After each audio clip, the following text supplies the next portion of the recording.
ਸਨਮਾਨਯੋਗ ਗੁਰੂ ਸਵਾਰਿਓ, ਸਾਹਿਬ ਜੀ ਦੀ ਬਖਸ਼ਿਸ਼ ਕੀਤੀ ਫਤਿਹ ਦੀ ਸਾਂਝ ਕਰੀਏ। ਵਾਹਿਗੁਰੂ ਜੀ ਕਾ ਖਾਲਸਾ, ਵਾਹਿਗੁਰੂ ਜੀ ਕੀ ਫਤਿਹ। ਸਿੱਖ ਮਿਸ਼ਨਰੀ ਕਾਲਜ ਵੱਲੋਂ ਚੱਲ ਰਹੀ ਰੋਜ਼ਾਨਾ ਗੁਰਮਤਿ ਕਲਾਸ ਵਿੱਚ ਆਪ ਸਾਰਿਆਂ ਨੂੰ ਜੀ ਆਇਆਂ। ਜਿਸ ਤਰ੍ਹਾਂ ਆਪ ਜੀ ਜਾਣਦੇ ਹੋ ਕਿ ਹਰ ਸ਼ੁੱਕਰਵਾਰ ਦੇ ਸ਼ੁੱਕਰਵਾਰ ਅਸੀਂ ਭਗਤ ਬਾਣੀ ਵਿੱਚੋਂ ਭਗਤ ਕਬੀਰ ਜੀ ਦੇ ਉਹ ਸ਼ਬਦ ਜਿਹੜੇ ਥੋੜੇ ਬਹੁਤ ਸਮਝਣ ਨੂੰ ਮੁਸ਼ਕਲ ਆਉਂਦੀ ਹੈ ਜਾਂ ਜਿਨ੍ਹਾਂ ਦੇ ਵਿੱਚ ਟਰਮਸ ਜਿਹੜੀਆਂ ਔਖੀਆਂ ਹਨ, ਉਹਨਾਂ ਦੇ ਵਿਚਾਰ ਕਰਦੇ ਹਾਂ। ਉਸ ਵਿੱਚੋਂ ਅੱਜ ਸ੍ਰੀ ਗੁਰੂ ਗ੍ਰੰਥ ਸਾਹਿਬ ਜੀ ਦੇ ਪਾਵਨ ਅੰਗ 333 ਦੇ ਜੋ ਸ਼ਬਦ ਹੈ, ਉਲਟਤ ਪਵਨ ਚੱਕਰ ਖਟ ਭੇਦੇ ਸੁਰਤ ਸੁਨ ਅਨੁਰਾਗੀ, ਇਹ ਸ਼ਬਦ ਦੀ ਵਿਚਾਰ ਅੱਜ ਆਪ ਜੀ ਦੇ ਨਾਲ ਸਾਂਝੀ ਕਰ ਰਹੇ ਹਨ ਵੀਰ ਰਾਜਾ ਸਿੰਘ ਜੀ। तो मैं वीर जी को बेनती करता हाँ कि अज दे शब्द की विचार आरंभ कर। उलटत पवन चक्कर खट भेदे सुरत सुन अनुरागी, वीर राजा सिंह जी। वाहिगुरू जी का खालसा, वाहिगुरू जी की फतेह। एक ओंकार सतनाम करता पुरख निर्भव निर्वैर अकार मूरत अजूनी सैभं गुर प्रसाद। वाहिगुरू वाहिगुरू वाहिगुरू वाहिगुरू वाहिगुरू। वाहिगुरू जी का खालसा, वाहिगुरू जी की फतेह। गुरु रूप साध संगत जी, अज असी शब्द की विचार करनी है और अज का जिहड़ा विषय है वो है बाहर मुखी तो अंतरमुखी। जिहड़ा ये साडा अध्यात्मिक जीवन है, स्पिरिचुअल लाइफ, इहदा टारगेट ये है कि मनुख बाहर मुखी तो अंतरमुखी जावे, भाव बाहर दी भटकना हटा के अंदर बैठी परमजोत वाहिगुरू जी नाल इहदी सांझ पैनी चाहिए। तो अज का विषय ये है बाहर मुखी तो अंतरमुखी। तो आओ पहला आपां जिहड़ा शब्द है उसकी आपां पाठ कर लेने जी। सतनाम वाहिगुरू जी। गौड़ी बैरागण तिपदे उल्टत पवन चक्कर खट भेदे सुरत सुन अनुरागी, आवे ना जाए मरै ना जीवै तास खोज बैरागी। मेरे मन मन ही उल्ट समाना गुर प्रसाद अकल पई अवरै, नातर था बेगाना रहाओ। मेरे मन मन ही उल्ट समाना गुर प्रसाद अकल पई अवरै, नातर था बेगाना रहाओ। निवरै दूर दूर पुन निवरै जिन जैसा कर मानिया, अलौती का जैसे भया बरेडा जिन पिया तिन जानिया। तेरी निर्गुण कथा काहे स्यों कही है, ऐसा कोई विवेकी, कहो कबीर जिंदिया पलीता तिन तैसी झल देखी। तो साध संगत जी, ये शब्द भगत कबीर साहब जी का उच्चारण किया श्री गुरु ग्रंथ साहब जी के पवित्र पन्ना 333 ते सुभायमान है जी। शब्द के सिरलेख च लिखा गौड़ी बैरागण तिपदे। गौड़ी राग का नाम है, बैरागण गौड़ी राग की अगों बन गई है। ते तिपदे तो भाव है तीन पदे के 3 पैराग्राफ के इस शब्द के 3 पदे ने, 3 पैराग्राफ्स ने और एक रहाओ की तुक। तो साध संगत जी, जिस तरह शब्द के टाइटल च मैं बाहर अज की विचार दे लिखा बाहर मुखी तो अंतरमुखी, तो मैं बेनती की सी कि जीवन का लक्ष्य ये है कि मनुख इस संसार विच रहिंदियां होइयां भी बाहर मुखी ना रहे, अंतरमुखी रहे तो संसार विच, परंतु संसार विच रहिंदियां ये ऐसा ना होवे कि संसार विच ही गवाच जाए। संसार तो एक तमाशा है, तो वाहिगुरू जी ने सानू एक कठपुतली जिस तरह होंदी है ना जी तमाशे दे विच, एक वाहिगुरू दियां सी कठपुतलियां हैं, तो वाहिगुरू जी ने सानू इस तमाशे दे विच कठपुतली के तौर पर भेजिया और साडी जिहड़ी प्राणां दी रिमोट कंट्रोल है कुंजी है, तार है, वो वाहिगुरु जी के अपने हथ।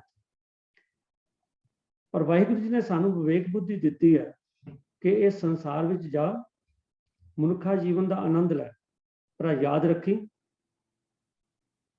कि वो ना होवे कि तू इस संसार च गुआच जाए।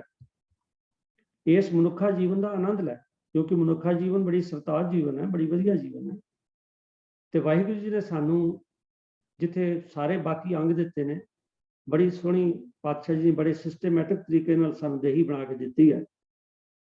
उत्थे वाहिगुरु जी ने सानू विवेक बुद्धि दिती है कि रह ते संसार विच, भजना नहीं, संसार विच रह, परंतु संसार विच रह के जुड़िया निरंकार नाल रह।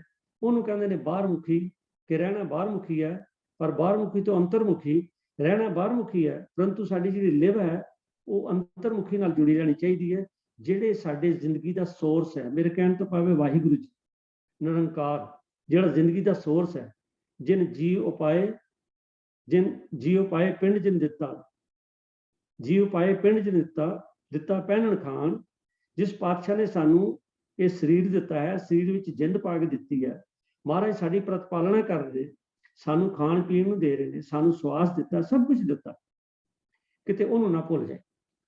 तो शब्द आप जी ने सरवण कीता है, ते शब्द दा जो केंद्री भाव है साध संगत जी, वो रहाओ दी तुक विच हुंदा है। ते आओ पहला रहाओ दी तुक जिहड़ी है ओहदी आपां विचार करिए। मेरे मन ही उल्ट समान। ये मन नूं संबोधन करके कहा है कि मेरे मन, ऐ मेरे मन गल सुन, मेरे मन ही उल्ट समान।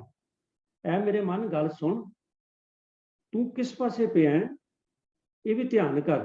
ऐ मेरे मन तू ध्यान कर कि जीवन गुजार रहा तू, पर तू किस चक्रां च पिया है, किस पासे पिया है।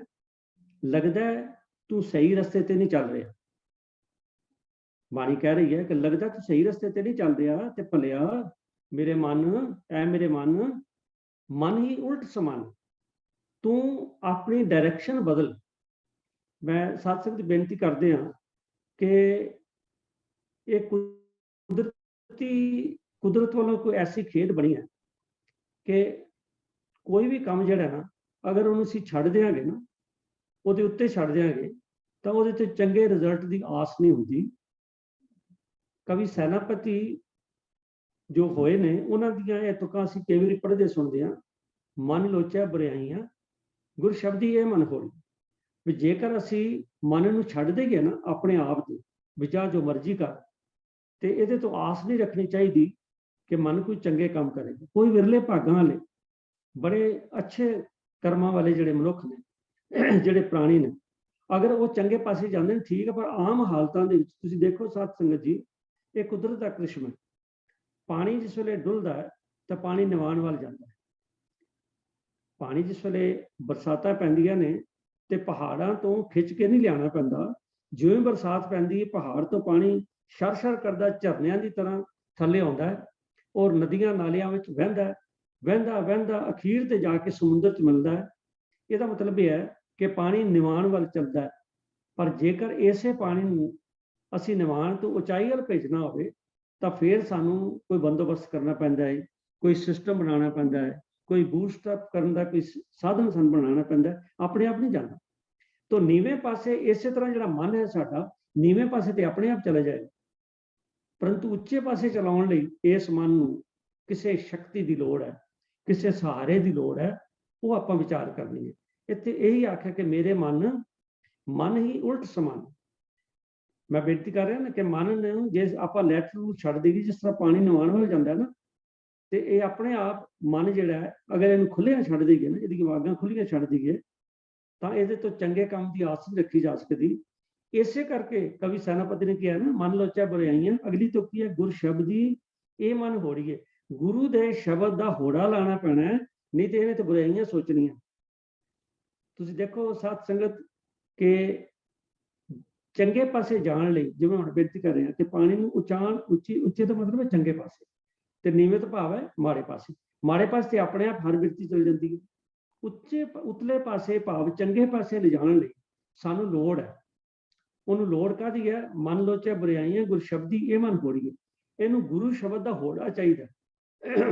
ਹੋੜਾ ਸਾਧ ਸੰਗਤ ਮੈਂ ਬੇਨਤੀ ਕਰਦੇ ਹਾਂ ਕਿ ਹੁਣ ਵੀ ਕਿਤੇ ਕਿਤਾਏ ਦੂਰ ਦੁਰਾਡੇ ਦਿਹਾਤ ਵਿੱਚ ਚੱਲਦੇ ਨੇ, ਆਮ ਸ਼ਹਿਰੀਆਂ ਤੇ ਇਸ ਗੱਲ ਤੋਂ ਦੂਰ ਹੋ ਗਈ ਹੈ ਕਿ ਜਿਸ ਵੇਲੇ ਹਾਰਟ ਚੱਲਦਾ ਸੀਗਾ ਤੇ ਹਾਰਟ ਦੀ ਜਿਹੜੀ ਉਹਦਾ ਜਿਹੜਾ ਚੱਕਰ ਹੈ, ਉਹਦੇ ਜਿਹੜੇ ਕੁੰਡੇ ਨੇ ਉਹਨਾਂ ਨੂੰ ਕਾਬੂ ਰੱਖਣ ਲਈ ਇੱਕ ਥੱਲੇ ਹੋੜਾ ਹੁੰਦਾ ਸੀ।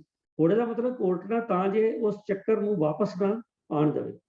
ਤੋ ਮੈਨੂੰ ਚਾਹੀਦਾ ਸੀ ਕਿ ਮੈਂ ਇਹਦੀ ਇੱਥੇ ਪਿਕਚਰ ਲੈ ਆਂਦਾ, ਪਰ ਮੈਨੂੰ ਖਿਆਲ ਹੀ ਹੁਣ ਆਇਆ ਵਿਚਾਰ ਕਰਦੇ। ਤੋ ਉਹ ਹੋੜਾ, ਹੋੜੇ ਦਾ ਮਤਲਬ ਰੋਕ ਕੇ ਰੱਖਣਾ ਤਾਂ ਜੇ ਗਲਤ ਪਾਸੇ ਨਾ ਜਾਵੇ। ਬਸ ਇਸੇ ਤਰ੍ਹਾਂ ਇਸ ਸ਼ਬਦ ਵਿੱਚ ਕਬੀਰ ਸਾਹਿਬ ਕਹਿੰਦੇ ਨੇ ਕਿ ਮੇਰੇ ਮਨ ਹੀ ਉਲਟ ਸਮਾਨਾ, ਐ ਮੇਰੇ ਮਨ ਤੂੰ ਲੱਗਦਾ ਵੀ ਠੀਕ ਪਾਸੇ ਨਹੀਂ ਚੱਲ ਰਿਹਾ ਤੇ ਤੈਨੂੰ ਉਲਟ ਸਮਾਨਾ ਭਾਵ ਉਲਟੇ ਪਾਸੇ ਚੱਲਣਾ ਚਾਹੀਦਾ।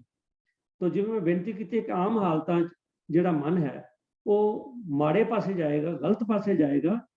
ਤੋ ਇਸ ਕਰਕੇ ਗਲਤ ਪਾਸੇ ਜਾਂਦੇ ਮਨ ਨੂੰ ਇਹਨੂੰ ਯੂ ਟਰਨ ਦੇਣਾ ਪੈਣਾ, ਇਹਨੂੰ ਬਿਲਕੁਲ ਉਲਟਾਉਣਾ ਪੈਣਾ। ਤੇ ਇਸੇ ਕਰਕੇ ਆਖਿਆ ਕਿ ਮੇਰੇ ਮਨ ਹੀ ਉਲਟ ਮੈਨੇ ਉਲਟੇ ਪਾਸੇ, ਪਰ ਜਿੱਧਰ ਜਾ ਰਹੇ ਉਧਰ ਉਲਟਾ। ਤੋ ਲੱਗਦਾ ਇਹ ਹੈ ਇਸ ਸ਼ਬਦ ਤੋਂ ਕਿ ਅਸੀਂ ਆਮ ਹਾਲਤਾਂ ਵਿੱਚ ਜਿਸ ਪਾਸੇ ਜਾਂਦੇ ਹਾਂ ਉਹਦਾ ਕਾਰਨ ਇਹ ਹੈ ਕਿ ਮੈਂ ਸ਼ੁਰੂ 'ਚ ਬੇਨਤੀ ਕੀਤੀ ਹੈ ਕਿ ਸੰਸਾਰ ਵਿੱਚ ਵਾਹਿਗੁਰੂ ਜੀ ਨੇ ਸਾਨੂੰ ਭੇਜਿਆ, ਸਾਰੀਆਂ ਸੰਸਾਰਕ ਸਹੂਲਤਾਂ ਸਾਨੂੰ ਮਹਾਰਾਜ ਨੇ ਦਿੱਤੀਆਂ।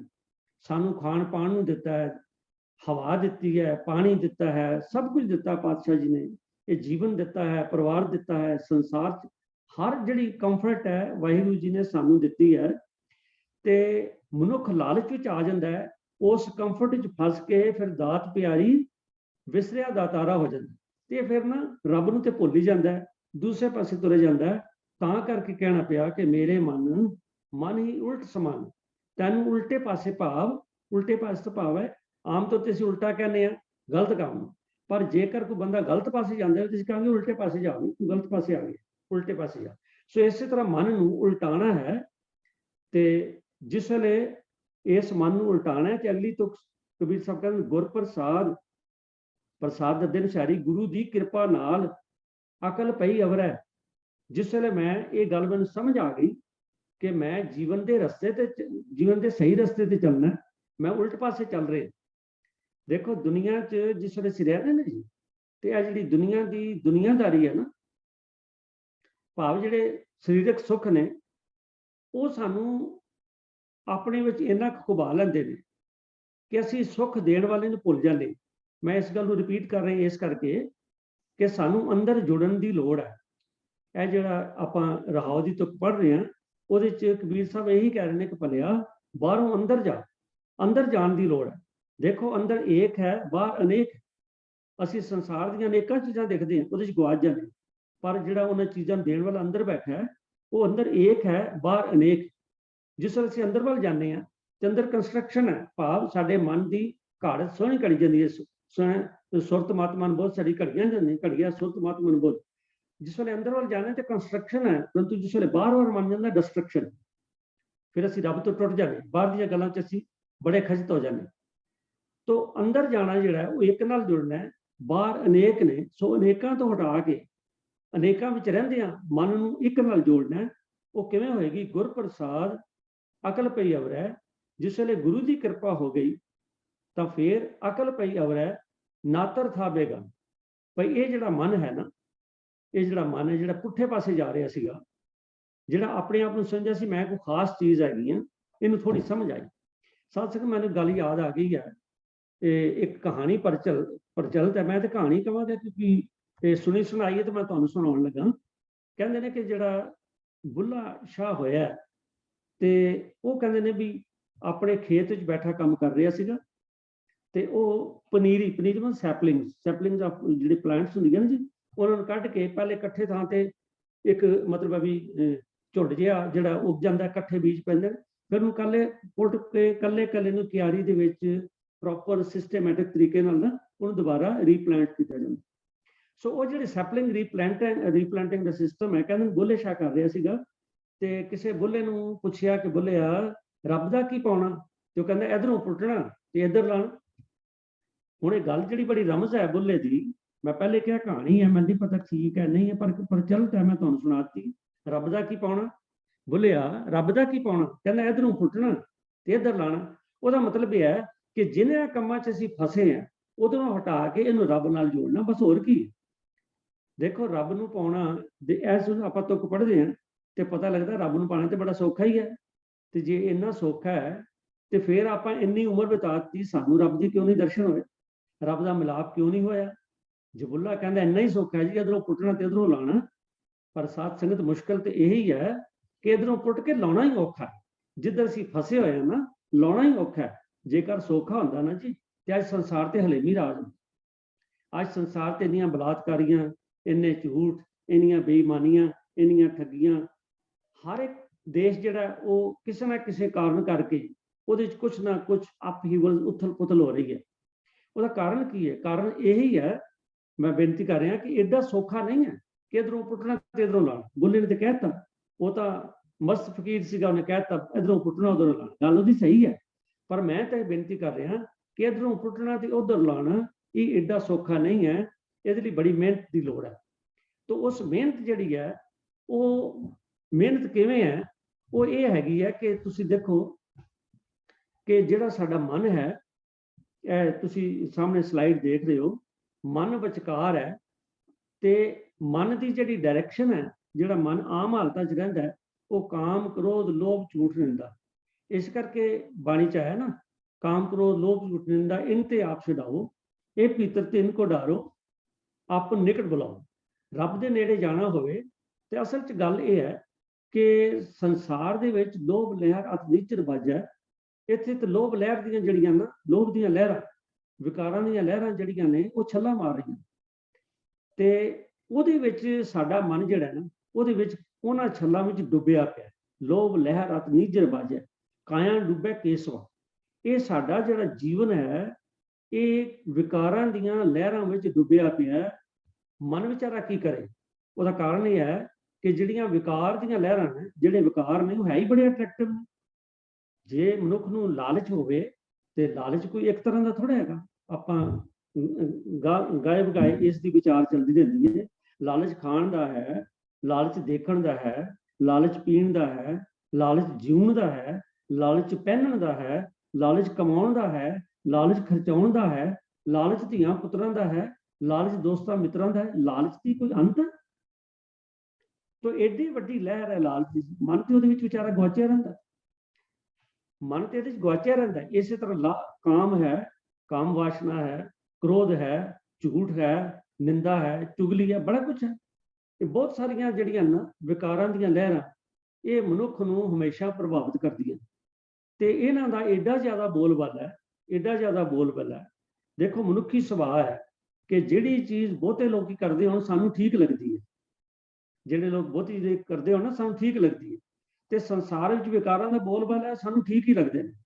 ਉਹਨਾਂ 'ਚੋਂ ਬਚਣ ਦਾ ਕੋਈ ਵਿਰਲਾ ਹੀ ਉਪਾਅ ਕਰਦਾ, ਤੇ ਜਿਹੜਾ ਉਪਾਅ ਕਰਦਾ ਵੀ ਹੈ ਉਹਦਾ ਕਾਰਨ ਇਹ ਹੈ ਕਿ ਸਾਡਾ ਆਲਾ ਦੁਆਲਾ ਇਹੋ ਜਿਹਾ, ਸਾਡੇ ਤੇ ਇਨਫਲੂਐਂਸ ਇਹੋ ਜਿਹਾ, ਸਾਡੇ ਤੇ ਪ੍ਰਭਾਵ ਇਹੋ ਜਿਹਾ, ਜਿਸ ਕਰਕੇ ਜਿਹੜਾ ਅਸੀਂ ਚਾਹੀਏ ਵੀ ਨਾ ਤੇ ਉਹਦੇ ਲਈ ਸਾਨੂੰ ਬੜੀ ਮੁਸ਼ੱਕਤ ਕਰਨ ਦੀ ਲੋੜ ਹੈ, ਬੜੀ ਮਿਹਨਤ ਕਰਨ ਦੀ ਲੋੜ ਹੈ, ਜੇਕਰ ਆਪਾਂ ਇਹਨਾਂ ਲੋਭ ਲਹਿਰ ਦੀਆਂ, ਵਿਕਾਰਾਂ ਦੀਆਂ ਲਹਿਰਾਂ 'ਚੋਂ ਬਚਣਾ। ਇਹ ਬਚਣਾ ਕੋਈ ਸੌਖਾ ਨਹੀਂ ਹੈ। ਤੇ ਜਿੰਨਾ ਚਿਰ ਮਨ ਇਹਨਾਂ ਵਿਕਾਰਾਂ 'ਚ ਫਸਿਆ ਰਹੇਗਾ, ਲਹਿਰਾਂ 'ਚ ਫਸਿਆ ਰਹੇਗਾ, ਤੇ ਜ਼ਿੰਦਗੀ ਤਾਂ ਬੀਤ ਰਹੀ ਹੈ। ਸਾਧ ਸੰਗਤ, ਅਸੀਂ ਆਪੋ ਆਪਣੀ ਜ਼ਿੰਦਗੀ ਵੱਲ ਝਾਤ ਮਾਰੀਏ ਕਿ ਕਿੰਨਾ ਕੁ ਸਮਾਂ ਸਾਡਾ ਨਾਮ ਸਿਮਰਨ, ਪਰਉਪਕਾਰ ਤੇ ਜੀ ਦਿਆ ਤੇ ਜਾਂਦਾ ਹੈ, ਤੇ ਕਿਤਨਾ ਕੁ ਸਮਾਂ ਸਾਡੇ ਮਨ ਵਿੱਚ ਭੈੜੇ ਖਿਆਲ, ਸਾਡੇ ਹੱਥ ਨਾਲ ਭੈੜੇ ਕੰਮ, ਸਾਡੀਆਂ ਹੋਰ ਜਿਹੜੀਆਂ ਇੰਦਰੀਆਂ ਨੇ ਉਹਨਾਂ ਦੀ ਪ੍ਰੇਰਨਾ ਕਿੱਧਰ ਜਾਂਦੀ ਹੈ, ਇਧਰ ਧਿਆਨ ਦੇਈਏ। ਤੇ ਇਸੇ ਕਰਕੇ ਇੱਥੇ ਮੈਂ ਬੇਨਤੀ ਕਰ ਰਿਹਾ ਕਿ ਮਨ ਵਿਚਾਰਾ ਕੀ ਕਰੇ? ਇਹਦੇ ਆਲੇ ਦੁਆਲੇ ਇਹਨੂੰ ਐਸਾ ਚੱਕਰ ਪਿਆ, ਐਸੇ ਵਿਊ ਚੱਕਰ 'ਚ ਫਸਿਆ ਹੈ। ਲੋਭ ਤੋਂ ਹਟਦਾ ਹੈ ਤੇ ਨਿੰਦਿਆ ਚੱਲ ਜਾਂਦਾ, ਨਿੰਦਿਆ ਤੋਂ ਹਟਦਾ ਝੂਠ ਵਿੱਚ ਚੱਲ ਜਾਂਦਾ, ਝੂਠ ਤੋਂ ਹਟਦਾ ਕਾਮ ਵਿੱਚ ਚਲਾ ਜਾਂਦਾ। ਔਰ ਗੁਰਬਾਣੀ ਵਿੱਚ ਐਸਾ ਜ਼ਿਕਰ ਆਇਆ ਕਿ ਇੱਕ ਇੱਕ ਵਿਕਾਰ ਕਰਕੇ ਲੋਕਾਂ ਦਾ ਜੀਵਨ ਗਰਕ ਹੋ ਜਾਂਦਾ। ਮੀਨ ਮਿਰਗ ਭ੍ਰੰਗ ਕੁੰਚਰ ਏਕ ਦੋਖ ਵਿਨਾਸ਼, ਪੰਜ ਦੋਖ ਸਾਧ ਜਾ ਮੈਂ ਤਾਕੀ ਕੇਤੇ ਪਾਸ। ਇਹਨਾਂ ਜਿਹਨਾਂ ਦਾ ਜ਼ਿਕਰ ਆਇਆ, ਮੀਨ ਮਿਰਗ ਭ੍ਰੰਗ, ਇਹਨਾਂ ਸਾਰਿਆਂ ਨੂੰ ਇੱਕ ਇੱਕ ਉਹਨਾਂ ਨੂੰ ਵਿਕਾਰ ਹੈ। ਜਿਵੇਂ ਹਾਥੀ ਨੂੰ ਕਾਮ ਵਾਸ਼ਨਾ ਹੈ, ਭੌਰੇ ਨੂੰ ਸੁਗੰਧੀ ਦੀ ਵਾਸ਼ਨਾ ਹੈ, ਤੇ ਪਤੰਗੇ ਨੂੰ ਲਾਟ ਦੀ, ਚਾਨਣੇ ਦੀ, ਮਤਲਬ ਉਹਦੀ ਕਮਜ਼ੋਰੀ ਹੈ। ਪਰੰਤੂ ਮਨੁੱਖ ਇੱਕ ਐਸਾ ਹੈ ਜਿਹਦੇ ਵਿੱਚ ਇੱਕ ਨਹੀਂ 5 ਵੀ ਨਹੀਂ, ਇਹ ਤਾਂ 5 ਤਾਂ ਮਸ਼ਹੂਰ ਨੇ ਨਾ, 5 ਵੀ ਨਹੀਂ, 5 ਤੋਂ ਵੀ ਜ਼ਿਆਦਾ, ਕਿਤੇ ਜ਼ਿਆਦਾ ਸਾਡੇ ਅੰਦਰ ਵਿਕਾਰ ਨੇ। ਸਾਨੂੰ ਵਾਹਿਗੁਰੂ ਜੀ ਨੇ ਵਿਵੇਕ ਬੁੱਧੀ ਦਿੱਤੀ ਹੈ, ਪਰ ਜੇ ਵਿਵੇਕ ਬੁੱਧੀ ਦਾ ਤਾਂ ਹੀ ਫਾਇਦਾ ਹੈ ਜੇ ਉਹਦੇ ਦਰਵਾਜ਼ੇ ਖੁੱਲੇ ਹੋਣ। ਪਰ ਵਿਵੇਕ ਬੁੱਧੀ ਦੇ ਦਰਵਾਜ਼ੇ ਕਿਉਂ ਨਹੀਂ ਖੁੱਲਦੇ? ਮੈਂ ਫਿਰ ਉਸੇ ਗੱਲ ਤੇ ਆ ਰਿਹਾ, ਕਿਉਂਕਿ ਸਾਡੇ ਆਲੇ ਦੁਆਲੇ ਵਿੱਚ ਇੰਨਾ ਰੌਲਾ ਪਿਆ ਹੈ, ਇੰਨਾ ਰੌਲਾ ਪਿਆ। ਜਿਵੇਂ ਅਸੀਂ ਕਿਸੇ ਮੇਲੇ 'ਚ ਜਾਈਏ ਨਾ, ਤੇ ਢੋਲ ਢਮੱਕੇ ਵੱਜਦੇ ਨੇ, ਤੂਤੀਆਂ ਵਾਜੇ ਵੱਜਦੇ ਨੇ, ਲੋਕੀ ਠਾਠੇ ਹਾਸੇ ਠਾਠੇ ਗੱਲਾਂ ਕਰਦੇ ਨੇ, ਤੇ ਤੁਹਾਨੂੰ ਆਮ ਗੱਲ ਕੋਈ ਸੁਣਦੀ ਨਹੀਂ। ਉੱਥੇ ਤੁਹਾਨੂੰ ਕੋਈ ਧਰਮ ਕਰਨ ਦੀ ਗੱਲ ਦੱਸੇ ਮੇਲੇ ਦੇ ਵਿੱਚ, ਉੱਥੇ ਕਿਤੇ ਸੁਣਨੀ ਹੈ। ਇਸੇ ਤਰ੍ਹਾਂ ਸੰਸਾਰ ਇੱਕ ਮੇਲਾ ਹੈ, ਔਰ ਇਸ ਮੇਲੇ ਵਿੱਚ ਵਿਕਾਰਾਂ ਦੀਆਂ ਠੱਲਾਂ ਨੇ, ਔਰ ਇਸ ਮੇਲੇ ਵਿੱਚ ਇਹਨਾਂ ਵਿਕਾਰਾਂ ਦੀਆਂ ਤੂਤੀਆਂ ਬੋਲ ਰਹੀਆਂ ਨੇ। ਤੇ ਧਰਮ ਕਰਮ ਦੀ ਗੱਲ ਸੁਣਨੀ ਵੀ ਚਾਹੀਏ, ਤੇ ਉਹਦੇ ਲਈ ਸਾਧ ਸੰਗਤ ਬੜੀ ਮਿਹਨਤ ਦੀ ਲੋੜ ਹੈ। ਨਹੀਂ ਤੇ ਸੋਚੇ ਵੀ ਆਮ ਹੀ ਸਮਝ ਆ ਜਾਏਗੀ, ਨਹੀਂ। ਤੋ ਇਸ ਕਰਕੇ ਜਿਹੜਾ ਮਨ ਹੈ, ਜੇਕਰ ਤੇ ਇਹਨਾਂ ਹੇਠਲੀਆਂ ਬਿਰਤੀਆਂ ਵੱਲ ਜਾਏਗਾ, ਮੈਂ ਸ਼ੁਰੂ 'ਚ ਕਿਹਾ ਨਾ, ਮਨ ਲੋਚੇ ਬੁਰਾਈਆਂ, ਕਿ ਪਾਣੀ ਨਵਾਉਣ ਵੱਲ ਚੱਲਦਾ, ਮਨ ਵੀ ਨਵਾਉਣ ਵੱਲ ਚੱਲਦਾ। ਇਹਨੂੰ ਉੱਪਰ ਲਿਜਾਣ ਲਈ ਦੇਖੋ, ਨਾਮ ਸਿਮਰਨ ਸਹਿਜ ਬੜੀ ਉੱਚੀ ਅਵਸਥਾ ਹੈ, ਉਹਦੇ ਲਈ ਸਾਨੂੰ ਬੜੀ ਉਚੇਚ ਕਰਨੀ ਪੈਣੀ ਹੈ। ਦੇਖੋ, ਜਿਸ ਵੇਲੇ ਮੈਨੂੰ ਗੱਲ ਯਾਦ ਆਈ ਹੈ ਕਿ ਇਹ ਗੱਲ ਬੜੀ ਪੁਰਾਣੀ ਹੈ, ਪਰ ਇਹ ਸੱਚਾਈ ਹੈ, ਕਹਾਣੀ ਨਹੀਂ ਹੈ, ਕਿ ਇੱਕ ਸੱਜਣ ਨੂੰ ਕਿਸੇ ਚੰਗੇ ਗੁਰਮੁਖ ਦੀ ਉਹਨੂੰ ਸੰਗਤ ਮਿਲ ਗਈ, ਤੇ ਉਹਦੇ ਨਾਲ ਕੀ ਹੋਇਆ ਕਿ ਉਹਦੇ ਜੀਵਨ 'ਚ ਤਬਦੀਲੀ ਆਣੀ ਸ਼ੁਰੂ ਹੋ ਗਈ। ਉਹਨੇ ਸ਼ਰਾਬ ਪੀਣੀ ਛੱਡ ਦਿੱਤੀ, ਗੁਰਦੁਆਰੇ ਆਣਾ ਸ਼ੁਰੂ ਕਰਤਾ, ਪਾਠ ਕਰਨਾ ਸ਼ੁਰੂ ਕਰਤਾ, ਅਖੀਰ ਫਿਰ ਉਹਨੇ ਅੰਮ੍ਰਿਤਪਾਨ ਕਰ ਲਿਆ, ਤੇ ਬੜਾ ਚੰਗੀ ਪ੍ਰੋਗਰੈਸ ਹੋਈ ਹੈ, ਬੜੇ ਵਧੀਆ ਉਹਦਾ ਜੀਵਨ ਦੀ ਉਚਾਈ ਵੱਲ ਜਾ ਰਿਹਾ। ਹੋਇਆ ਕਿ ਕੁਝ ਮਹੀਨੇ ਬਾਅਦ ਉਹਦੇ ਛੋਟੇ ਭਰਾ ਦੀ ਸ਼ਾਦੀ ਸੀ, ਤੇ ਜਿਸ ਗੁਰਮੁਖ ਦੀ ਸੰਗਤ ਵਿੱਚ ਰਹਿ ਕੇ, ਮੈਂ ਸੱਚਾਈ ਦੱਸ ਰਿਹਾ, ਸੱਚੀ ਘਟਨਾ ਮੈਂ ਆਪਣੀ ਅੱਖਾਂ ਨਾਲ ਦੇਖੀ ਸੁਣੀ ਕੰਨਾਂ ਨਾਲ, ਜਿਸ ਗੁਰਮੁਖ ਦੀ ਸੰਗਤ 'ਚ ਰਹਿ ਕੇ ਉਹਦਾ ਜੀਵਨ ਬਦਲਿਆ ਸੀਗਾ, ਉਹਨੂੰ ਕਿਹਾ ਵੀ ਮੇਰੇ ਭਰਾ ਦਾ ਵਿਆਹ ਹੈ, ਤੂੰ ਨਾਲ ਚੱਲ। ਉਹ ਚਲੇ ਗਏ। ਜਿਸ ਵੇਲੇ ਉੱਥੇ ਵਿਆਹ ਵਾਲੇ ਘਰ ਪਹੁੰਚੇ, ਤਾਂ ਉੱਥੇ ਉਹਨਾਂ ਨੇ, ਤੁਹਾਨੂੰ ਪਤਾ ਹੀ ਹੈ ਵਿਆਹਾਂ 'ਚ ਉੱਥੇ ਲਾਲ ਪਰੀਆਂ ਦੀ ਮਤਲਬ ਖੁੱਲੀ ਵਰਤਾਓ ਹੁੰਦੀ ਹੈ, ਤੇ ਉੱਥੇ ਇੱਕ ਪਾਸੇ ਬੈਠ ਕੇ ਉਹਨਾਂ ਨੇ ਮਤਲਬ ਵੀ ਦਾਰੂ ਪੀਣ ਦਾ ਜਿਹੜਾ ਪ੍ਰੋਗਰਾਮ ਰੱਖਿਆ ਸੀਗਾ। ਤੇ ਇਹ ਜਿਹੜਾ ਗੁਰਮੁਖ ਮਨੁੱਖ ਹੈ ਤੇ ਇਹਦਾ ਮਿੱਤਰ, ਇਹ ਦੋ ਹੀ ਰਹਿ ਗਏ ਇੱਕ ਪਾਸੇ। ਕਿਉਂਕਿ ਸਾਧ ਸੰਗਤ ਆਮ ਤੌਰ ਤੇ ਅਸੀਂ ਦੇਖਦੇ ਹਾਂ ਵੀ ਅੱਜ ਕੱਲ੍ਹ ਹਾਲਾਤ ਐਸੇ ਨੇ ਕਿ ਇਸ ਸ਼ਰਾਬ ਦਾ ਐਡਾ ਬੋਲਬਾਲਾ ਹੋ ਗਿਆ, ਇਹ ਤੇ ਐਸਾ ਫੈਸ਼ਨ ਬਣ ਗਿਆ, ਇਹ ਸਾਡਾ ਜਿਵੇਂ ਇੰਝ ਲੱਗਦਾ ਸਾਡੇ ਕਲਚਰ ਦਾ ਪਾਰਟ ਹੀ ਬਣ ਗਿਆ। ਕਿੰਨੀ ਮਾੜੀ ਗੱਲ ਹੈ ਕਿ ਕਦੀ ਕਿਸੇ ਵਿਆਹ ਸ਼ਾਦੀ ਤੇ ਜਾਓ ਨਾ ਜੀ, ਤੇ ਉੱਥੇ ਮਤਲਬ ਵੀ ਪੀਣ ਵਾਲਿਆਂ ਦੀ ਗਿਣਤੀ ਦੇਖ ਲਓ, ਤੇ ਜਿਹੜੇ ਵਿਚਾਰੇ ਸਾਡੇ ਅੱਗੇ ਸੋਫੀ ਹੁੰਦੇ ਨੇ ਨਾ, ਉਹ ਤੇ ਐਨ ਜਿਵੇਂ ਮੇਲੇ 'ਚ ਗੁਆਚੀ ਗਾਂ ਹੁੰਦੀ ਹੈ, ਉਹਦੇ ਹਾਲਾਤ ਉਹੋ ਜਿਹੇ ਹੁੰਦੇ। ਉਹ ਵਿਚਾਰੇ ਉਹ ਦੋ ਜਿਹੜੇ ਰਹਿ ਗਏ, ਉਹ ਗੁਰਮੁਖ ਵੀਰ ਤੇ ਨਾਲ ਇਹ ਮਿੱਤਰ, ਜਿਹੜਾ ਉਹਦਾ ਮਿੱਤਰ ਸੀ, ਇਹ ਦੋਨੋਂ ਬਹਿ ਗਏ। ਹੁਣ ਉਹ ਜਿਹੜੇ ਬਾਕੀ ਰਿਸ਼ਤੇਦਾਰ ਨੇ ਉਹਨੂੰ ਬਾਰ-ਬਾਰ ਇਸ਼ਾਰੇ ਕਰਨ, ਉਰੇ ਆ, ਉਹ ਤੇਰੇ ਭਰਾ ਦਾ ਵਿਆਹ, ਤੈਨੂੰ ਖੁਸ਼ੀ ਨਹੀਂ, ਥੋੜੀ ਤੇ ਪੀ ਲੈ, ਥੋੜੀ ਤੇ ਪੀ ਲੈ। ਉਹਨੂੰ 3-4 ਵਾਰ ਮਜਬੂਰ ਕੀਤਾ, ਉਹ ਕਹਿੰਦਾ ਨਹੀਂ, ਮੈਂ ਇਹ ਨਹੀਂ ਕੰਮ ਕਰ ਸਕਦਾ, ਮੈਂ ਤਾਂ ਅੰਮ੍ਰਿਤਪਾਨ ਕਰ ਰਿਹਾ। ਪਰ ਉਹ ਛੱਡਣ, ਮੈਂ ਤੁਹਾਨੂੰ ਬੇਨਤੀ ਕੀਤੀ ਹੈ ਵੀ ਸੰਸਾਰ ਵਿੱਚ ਇਨਫਲੂਐਂਸ ਵਿਕਾਰਾਂ ਦਾ ਬੜਾ ਹੈ, ਅਸੀਂ ਜੀਣਾ ਚਾਹੀਏ ਵੀ ਤਾਂ ਸਾਨੂੰ ਜਿਉਣ ਨਹੀਂ ਦਿੰਦੇ, ਬੜਾ ਔਖਾ ਕੰਮ। ਤੇ ਉਹ 3-4-5 ਵਾਰੀ ਉਹਨੂੰ ਮਜਬੂਰ ਕੀਤਾ, ਤੇ ਫਿਰ ਉਹ ਆਪਣੇ ਮਿੱਤਰ ਗੁਰਮੁਖ ਕੋਲ ਆਇਆ, ਕਹਿਣ ਲੱਗਾ, ਭਰਾ ਜੀ ਗੱਲ ਇਹ ਹੈ ਵੀ ਮੈਨੂੰ ਬੜਾ ਮਜਬੂਰ ਕਰਦੇ ਪਏ ਨੇ, ਦੱਸੋ ਮੈਂ ਕਿੱਦਾਂ ਕਰਾਂ। ਉਹ ਬੜਾ ਪਰੇਸ਼ਾਨ ਹੋਇਆ ਵੀ ਇਹ ਮਸਾਂ ਤੇ ਲਾਈਨ ਤੇ ਆਇਆ, ਤੇ ਹੁਣ ਅੱਜ ਫਿਰ ਡਿੱਗਣ ਲੱਗਾ। ਉਹ ਕਹਿੰਦੇ ਸਾਹਮਣੇ ਪੌੜੀਆਂ ਸੀਗੀਆਂ, ਘਰਾਂ 'ਚ ਪੌੜੀਆਂ ਜਿਹੜੀਆਂ ਹਨ, ਸਟੇਅਰਸ, ਪੌੜੀਆਂ ਸੀਗੀਆਂ। ਉਹ ਕਹਿੰਦਾ ਵੀ ਗੱਲ ਇਹ ਹੈ ਸੱਜਣਾ, ਇਹ ਪੌੜੀ ਤੇ ਚੜ੍ਹਨਾ, ਇਹ ਪੌੜੀਆਂ ਕਿੰਨੀਆਂ ਨੇ, 12-14 ਪੌੜੀਆਂ। ਕਹਿੰਦਾ ਹਾਂਜੀ। ਕਹਿੰਦਾ ਚੜ੍ਹ, ਤੇ ਕਹਿੰਦਾ ਚੜ੍ਹਨ ਤੇ ਟਾਈਮ ਲੱਗੇਗਾ, ਜੇ ਕਹਿੰਦਾ ਤੂੰ ਛਾਲ ਮਾਰ ਦੇਵੇਂ ਤੇ 1 ਮਿੰਟ 'ਚ ਥੱਲੇ ਆ ਜਾਣਾ। ਕਹਿੰਦੇ ਇਹੀ ਹਾਲਾਤ ਨੇ, ਤੈਨੂੰ ਸਿੱਧੇ ਰਸਤੇ ਤੇ ਆਉਂਦਿਆਂ ਤੇ ਟਾਈਮ ਲੱਗਿਆ, 2-2.5 ਸਾਲ ਦਾ ਸਮਾਂ ਲੱਗਿਆ, ਤੂੰ ਜਾ ਕੇ ਤਾਂ ਅੰਮ੍ਰਿਤਪਾਨ ਕੀਤਾ ਤੇ ਹੁਣ ਸਿੱਧੇ ਰਸਤੇ ਆਇਆ, ਨਸ਼ੇ ਛੱਡੇ ਨੇ, ਤੇ ਜੇ ਤੂੰ ਡਿੱਗਣਾ ਚਾਹੇ ਤਾਂ 1 ਮਿੰਟ ਲੱਗਣਾ, ਤੇਰਾ ਜੀਵਨ ਖਤਮ ਹੋ। ਉਹਦੀ ਗੱਲ ਸਮਝ ਆ ਗਈ। ਅੱਜ ਤੱਕ ਉਹ ਜਿਹੜਾ ਸ਼ਖਸ ਹੈ, ਮੈਂ ਉਹਨਾਂ ਨੂੰ ਜਾਣਨਾ, ਉਹਨਾਂ ਦੀ ਉਮਰ ਇਸ ਵੇਲੇ 90+ ਹੋਏਗੀ, ਤੇ ਸਤਿਗੁਰੂ ਦੀ ਕਿਰਪਾ ਹੈ, ਉਹ ਗੁਰੂ ਨਾਲ ਅਜੇ ਜੁੜੇ। ਸੋ ਮਤਲਬ ਮੇਰਾ ਕਹਿਣ ਦਾ ਇਹ ਸੀਗਾ ਕਿ ਲੋਭ ਲਹਿਰਤ ਨਿਜਰ ਬਾਜੈ, ਕਾਇਆ ਡੁੱਬੈ ਕੇਸਵਾ, ਕਿ ਜੇ ਇਹਨੂੰ ਆਪਾਂ ਮਨ ਨੂੰ ਚੰਗੇ ਪਾਸੇ ਲਿਜਾਣਾ ਹੋਵੇ ਤੇ ਬੜੇ ਜ਼ੋਰ ਦੀ, ਬੜੇ ਮਿਹਨਤ ਦੀ ਲੋੜ ਹੈ। ਜੇ ਪੌੜੀ ਤੋਂ ਡਿੱਗਣਾ ਹੋਵੇ ਤੇ 1 ਮਿੰਟ ਲੱਗਦਾ, ਪਰੰਤੂ ਪੌੜੀਆਂ ਚੜ੍ਹਨਾ ਹੋਵੇ ਤਾਂ ਸਮਾਂ ਲੱਗਦਾ ਹੈ। ਸੋ ਇਸ ਕਰਕੇ ਇਹ ਜਿਹੜਾ ਮਨ ਹੈ, ਇਹਨੂੰ ਚੰਗੇ ਪਾਸੇ ਲਿਜਾਣ ਲਈ ਬੜਾ ਜ਼ੋਰ ਲੱਗੇਗਾ। ਆਓ ਸਾਧ ਸੰਗਤ, ਆਪਾਂ ਰਾਹੋ ਜੀ ਤੋਂ ਸ਼ੁਰੂ ਕੀਤੀ ਸੀ, ਉਹਦੇ ਵਿੱਚ ਲਈ ਮੇਰੇ ਮਨ ਹੀ ਉਲਟ ਸਮਾਨਾ, ਗੁਰ ਪ੍ਰਸਾਦ ਅਕਲ ਪਈ ਅਵਰੈ। ਗੁਰੂ ਦੀ ਕਿਰਪਾ ਹੋਈ ਤੇ ਮੇਰੀ ਜਿਹੜੀ ਅਕਲ ਹੈ ਨਾ, ਭਾਵ ਜਿਹੜੀ ਮੇਰੀ ਸੋਝੀ ਹੈ, ਮੇਰੀ ਸੁਰਤੀ ਹੈ ਨਾ, ਇਹ ਅਵਰੇ ਮੈਨੇ ਹੋਰ ਪਾਸੇ ਤੁਰ ਪਈ। ਇਹਦਾ ਮਤਲਬ ਪਹਿਲੇ ਗਲਤ ਪਾਸੇ ਤੁਰਦੀ ਸੀ, ਇਹ ਹੋਰ ਪਾਸੇ ਤੁਰਦੀ। नातर था बेगाना। हुण इस गल नूं ध्यान देना, नातर मैंने नहीं था मैंने सी, बेगाना मैंने ओपरा नहीं, तो ये ओपरा सी। हुण ओपरा किहदे कोलों? उह सुणो सत संगत, गल ये हैगी है कि असीं वाहिगुरू दी अंश हां। साडे ते वाहिगुरू विच कोई फर्क नहीं है, असीं वाहिगुरू दी अंश हां। ते जे असीं वाहिगुरू दी अंश हां ते फिर असीं दुखी क्यों हां? जे वाहिगुरू दी अंश हां फिर सानूं भटकना क्यों? मैं पहले बेनती कीती है ना, बाहर भटकना है ते अंदर लटक है। जिस वेले असीं अंतर्मुखी होवांगे, अंदर जुड़ांगे ते लटक है। परंतु अंतर्मुखी क्यों नहीं हो रही? अंतर्मुखी क्यों नहीं हो रहे? असीं है तां वाहिगुरू दी अंश हां ते अंतर्मुखी नहीं हो रहे। वाहिगुरू तो साडा, सानूं वाहिगुरू दे अनुभव क्यों नहीं हुंदे जे असीं वाहिगुरू दी अंश हां?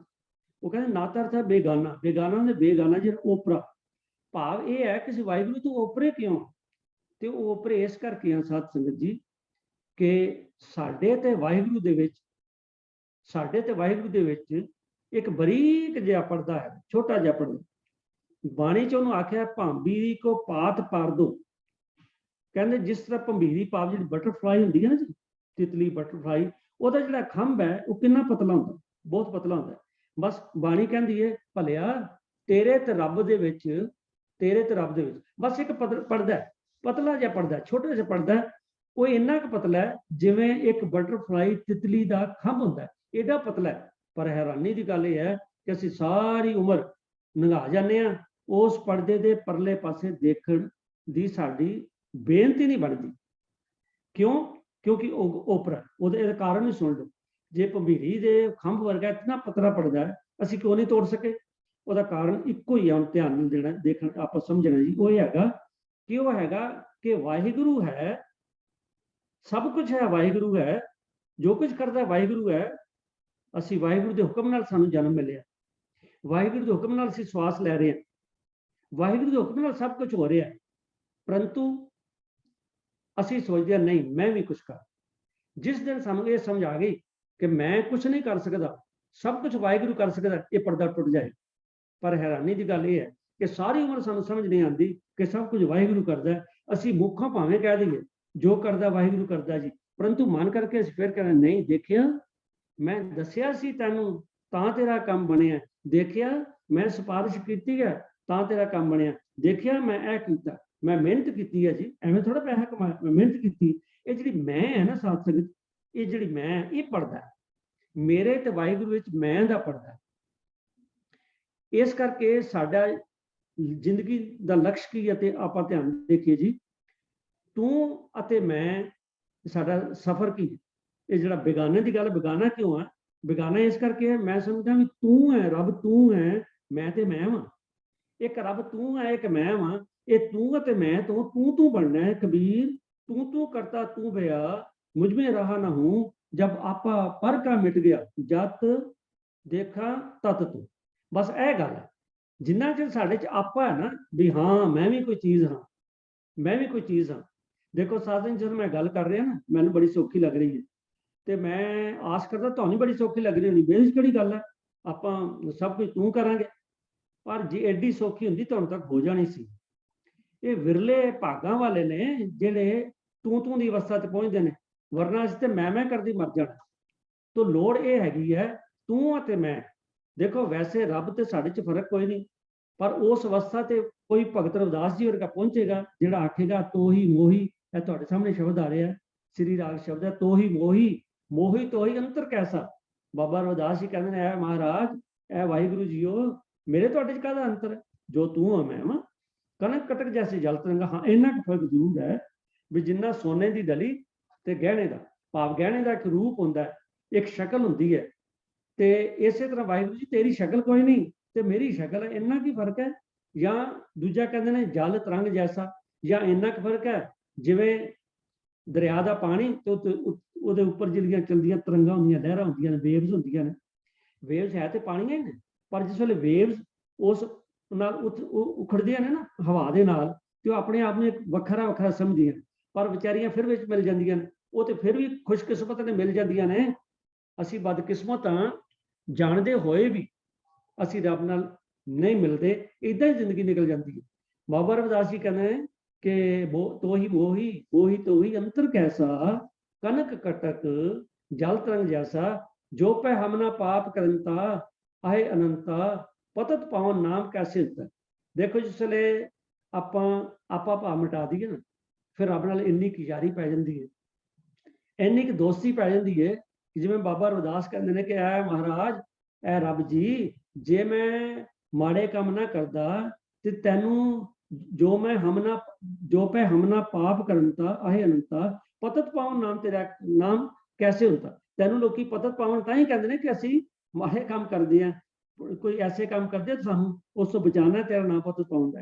ਇਹ ਨਾ ਇੱਕ ਬਹੁਤ ਜਿਵੇਂ ਦੋਸਤੀ ਚ ਬੰਦਾ ਦੋਸਤੀ ਦੇ ਲਹਿਜੇ ਚ ਕਹਿ ਸਕਦਾ ਨਾ ਗੱਲ, ਉਹ ਕਹਿੰਦੇ ਨੇ ਇਹਦੇ ਨੇੜੇ ਸਨ ਬਾਬਾ ਰਵਿਦਾਸ ਜੀ।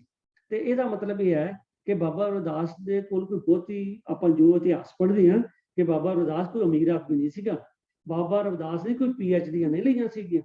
ਬਾਬਾ ਰਵਿਦਾਸ ਇੱਕ ਸਧਾਰਨ ਮਨੁੱਖ ਸੀ, ਜੁੱਤੀਆਂ ਗੰਢਣ ਵਾਲਾ ਮਨੁੱਖ ਸੀ, ਇੱਕ ਸੰਸਾਰ ਦੀਆਂ ਨਜ਼ਰਾਂ 'ਚ ਬੜਾ ਗਰੀਬ ਮਨੁੱਖ ਸੀ, ਗੁਰਬਤ ਜ਼ਿੰਦਗੀ ਕੱਟਦਾ, ਕਿਸੇ ਸਕੂਲ ਨਹੀਂ ਗਿਆ, ਕਿਸੇ ਯੂਨੀਵਰਸਿਟੀ ਨਹੀਂ ਗਿਆ, ਕਿਸੇ ਕਾਲਜ ਨਹੀਂ ਗਿਆ, ਨਥਿੰਗ। ਪਰ ਉਹਦੀ ਜਿਹੜੀ ਅੰਤਰਾਤਮਾ, ਜਿਹੜੀ ਮੈਂ ਬੇਨਤੀ ਕੀਤੀ ਨਾ, ਉਹ ਬਾਹਰਮੁਖੀ ਤੋਂ ਅੰਤਰਮੁਖੀ ਹੋ ਗਿਆ ਸੀ। ਬਸ ਇਹ ਉਹਦੇ ਕੋਲ ਕੁਆਲੀਫਿਕੇਸ਼ਨ ਸੀ, ਬਾਹਰਮੁਖੀ ਤੋਂ ਅੰਤਰਮੁਖੀ ਹੋ ਗਿਆ ਤੇ ਹੁਣ ਉਹ ਰੱਬ ਦਾ ਦੋਸਤ ਬਣ ਗਿਆ। ਤੋ ਇਹ ਜਿਹੜੀ ਪਹਿਲੇ ਵੀ ਆਪਾਂ ਤੁਕ ਪੜ੍ਹੀ ਹੈ ਕਿ ਹੋਂ ਭੀਤ ਪਿਓ ਹੈ ਬੀਚੋ ਸੁਣਤ ਦੇਸ ਨਿਕਟਾਇਓ ਭਾਂਬੀ ਦੀ ਕੇ ਪਾਤ ਪਰਦੋ ਬਿਨ ਪੇਖੇ ਦੂਰਾ। ਇਹ ਇਹ ਜਿਹੜੀ ਸਾਡੀ ਹੋਮੇ ਦਾ ਪਰਦਾ ਹੈ ਨਾ, ਹੋਮੇ ਦਾ ਪਰਦਾ ਸਾਨੂੰ ਰੱਬ ਜੀ ਨਾਲ ਮਿਲਣ ਨਹੀਂ ਦਿੰਦਾ। ਤੋ ਅੱਜ ਦਾ ਜਿਹੜਾ ਇਹ ਸ਼ਬਦ ਹੈ, ਇਹਦੀ ਰਹਾਉ ਦੀ ਤੁਕ ਵਿੱਚ ਕਬੀਰ ਸਾਹਿਬ ਇਹ ਕਹਿੰਦੇ, ਮੇਰੇ ਮਨ ਹੀ ਉਲਟ ਸਮਾਨ, ਐ ਮਨ ਤੂੰ ਉਲਟਾ, ਜਿਹੜੇ ਰਸਤੇ ਤੇ ਪਿਆ ਨਾ, ਇਹ ਪੁੱਠੇ ਰਸਤੇ ਨੇ, ਇਥੋਂ ਕਮ ਬੈਕ, ਇਹ ਚੰਗੇ ਰਸਤੇ ਤੇ ਆ ਤੇ ਗੁਰ ਪ੍ਰਸਾਦ ਅਕਲ ਪਈ ਅਵਰੈ ਨਾ ਧਰਥਾ ਬੇਗਾਨਾ। ਇਹ ਰਹਾਉ ਦੀ ਤੁਕ ਕਹਿੰਦੇ ਮੈਨੂੰ ਤੇ ਹੁਣ ਸਮਝ ਆਈ ਹੈ, ਮੈਂ ਤੇ ਆਪਣੇ ਆਪ ਨੂੰ, ਮੇਰੇ ਤੇ ਗੁਰੂ ਦੀ ਕਿਰਪਾ ਹੋ ਗਈ ਤੇ ਮੈਨੂੰ ਸਮਝ ਆ ਗਈ ਕਿ ਮੇਰੇ ਤੇ ਰੱਬ ਵਿੱਚ ਕੋਈ ਫਰਕ ਨਹੀਂ ਤਾਂ ਪਹਿਲਾਂ ਮੈਂ ਆਪਣੇ ਆਪ ਨੂੰ ਰੱਬ ਤੋਂ ਵੱਖਰਾ ਹੀ ਸਮਝਦਾ ਸੀ। ਤੋ ਆਓ ਸਾਧ ਸੰਗਤ ਜੀ, ਇਹ ਸ਼ਬਦ ਦਾ ਕੇਂਦਰੀ ਭਾਵ ਸੀ। ਆਓ ਆਪਾਂ ਸ਼ਬਦ ਦਾ ਜਿਹੜਾ ਪਹਿਲਾ ਬੰਦ ਹੈ ਉਹ ਪੜ੍ਹੀਏ। ਇਹ ਹੈ ਉਲਟਤ ਪਵਨ ਚੱਕਰ ਖੱਟ ਭੇਜੇ ਸੁਰਤ ਸੁਨ ਅਨਰਾਗੀ। ਕਹਿੰਦੇ ਨੇ ਉਲਟਤ ਪਵਨ, ਉਲਟ ਮੈਨੇ ਉਲਟਾ ਦਿੱਤੀ। ਦੇਖੋ ਇਹ ਉਲਟਾਈ ਜਿਹੜੀ ਹੈ ਨਾ, ਇਹ ਯੂ ਟਰਨ ਹੈ, ਭਾਵ ਹੈ I was going to the wrong direction, तो होने की bring back to its right direction। ਹੁਣ ਮੈਂ right direction ਤੇ ਆ ਗਿਆ। ਕਬੀਰ ਸਾਹਿਬ ਕਹਿੰਦੇ ਉਲਟਤ ਪਵਨ। ਅੱਛਾ, ਇਹ ਮੈਂ ਇੱਕ ਬੇਨਤੀ ਕਰਦੇ ਆ, ਇਹ ਜਿਹੜਾ ਸ਼ਬਦ ਹੈ ਨਾ, ਇਹ ਇਸ ਪਹਿਲੀ ਤੁਕ ਤੋਂ ਲੱਗਦਾ ਕਿ ਇਹ ਕਿਸੇ ਯੋਗੀ ਨਾਲ ਕਬੀਰ ਸਾਹਿਬ ਗੱਲ ਕਰ ਰਹੇ ਨੇ, ਉਹਨੂੰ ਸਮਝਾ ਰਹੇ ਨੇ ਯੋਗੀ ਨੂੰ ਕਿ ਉਲਟਤ ਪਵਨ ਚੱਕਰ ਖੱਟ ਭੇਜੇ ਸੁਰਤ ਸੁਨ ਅਨਰਾਗੀ। ਮੈਂ ਗੱਲ ਵੀ ਦੱਸਿਆ ਪਹਿਲੇ ਕਿ ਯੋਗੀਆਂ ਦੇ ਵਿੱਚ ਕੀ ਹੁੰਦਾ ਜੀ, ਉਹ ਮੰਨਦੇ ਨੇ, ਯੋਗੀ ਜਿਹੜੇ ਨੇ ਉਹ ਯੋਗ ਸਾਧਨਾ ਨਾਲ ਕਹਿੰਦੇ ਸੀ ਰੱਬ ਨੂੰ ਪਾ ਲੈਣਾ। ਇਹ ਯੋਗੀ ਕਹਿੰਦੇ ਯੋਗ ਸਾਧਨਾ ਨਾਲ ਰੱਬ ਪੈਂਦਾ ਕਿ ਨਹੀਂ ਪੈਂਦਾ ਮੈਂ ਨਹੀਂ ਕਹਿ ਰਿਹਾ, ਯੋਗੀ ਕਹਿੰਦੇ ਨੇ ਕਿ ਯੋਗ ਸਾਧਨਾ ਨਾਲ ਰੱਬ ਨੂੰ ਆਪਾਂ ਪਾ ਲੈਣਾ। ਯੋਗ ਸਾਧਨਾ ਬੜੀਆਂ ਉਹਨਾਂ ਦੀਆਂ ਸਾਧਨਾ, ਜਿੱਥੇ ਇਹ ਇੱਥੇ ਜਿਸ ਸਾਧਨਾ ਦਾ ਜ਼ਿਕਰ ਹੈ ਖੱਟ ਭੇਜੇ, ਖੱਟ ਮੈਨੇ 6 ਭੇਜੇ ਮੈਨੇ ਵਿੰਨਣਾ। ਯੋਗੀ ਲੋਕ ਮੰਨਦੇ ਨੇ ਕਿ ਉਹਨਾਂ ਦੇ ਸਰੀਰ ਵਿੱਚ 6 ਇਹੋ ਜਿਹੇ ਪੁਆਇੰਟਸ ਨੇ ਜਿਨ੍ਹਾਂ ਚੋਂ ਇਹ ਜਿਹੜੀ ਪਵਨ ਹੈ ਉਹਨਾਂ ਚੋਂ ਲੰਘਦੀ ਹੈ, ਭਾਵ ਉਹਨਾਂ ਨੂੰ ਪੁਰਚ ਕੇ ਉਹਨੂੰ ਪਾਇਸ, ਉਹਨਾਂ ਚੋਂ ਛੇਕ ਕਰਕੇ ਭੇਦ ਭਾਵਨ ਛੇਕਣਾ, ਉਹ ਵਿੱਚੋਂ ਲੰਘਦੀ ਹੈ, ਉਹਨਾਂ ਨੂੰ ਵਿੰਨ ਕੇ ਲੰਘ ਕੇ ਤੇ ਅਖੀਰ ਕਿੱਥੇ ਪਹੁੰਚਦੀ ਹੈ। ਸਾਧ ਮੈਂ ਇੱਕ ਬੇਨਤੀ ਕਰਦੇ ਹਾਂ, ਮੈਨੂੰ ਖਿਮਾ ਕਰ ਦੇਣਾ, ਹਾਲਾਂਕਿ ਆਪਣਾ ਜਿਹੜੇ ਸਾਡੇ ਟੀਕਾ ਨੇ, ਟੀਕੇ ਦੇ ਵਿੱਚ ਇਹਨਾਂ 6 ਚੱਕਰਾਂ ਦਾ ਜ਼ਿਕਰ ਵੀ ਕਿਹੜਾ ਚੱਕਰ ਹੈ, ਉਹਨਾਂ ਦੇ ਨਾਮ ਵੀ ਹੈਗੇ ਤੇ ਪਰ ਮੈਂ ਨਾ ਤੇ ਉਧਰ ਜ਼ੋਰ ਲਾਇਆ ਤੇ ਨਾ ਮੈਂ ਪੜਾਂਗਾ। ਉਹਦਾ ਕਾਰਨ ਇਹ ਕਿ ਜਿਹੜੇ ਜਾਣਾ ਨਹੀਂ ਗਰਾਹ ਉਹਦਾ ਲੈਣਾ ਕਿਉਂ। ਇਹ ਤਾਂ ਯੋਗੀਆਂ ਦਾ ਕੰਮ ਹੈ, ਉਹ ਮਕੈਨੀਕਲ ਜੀ ਕੰਮ ਉਹ ਕਰੀ ਜਾਂਦੇ ਨੇ ਵੀ ਇਧਰੋਂ ਨਿਕਲਦੀ ਹੈ ਹਵਾ, ਇੱਧਰ ਚੱਲ ਜਾਂਦੀ ਹੈ, ਇਧਰੋਂ ਇੱਧਰ ਚੱਲ ਜਾਂਦੀ ਹੈ, ਫਿਰ ਚੌਥੇ ਪਾਣੀ 5ਵੇਂ 6ਵੇਂ ਉਹ ਜਾਂਦੀ ਹੈ, ਨਹੀਂ ਜਾਂਦੀ, ਆਪਾਂ ਕੀ ਲੈਣਾ।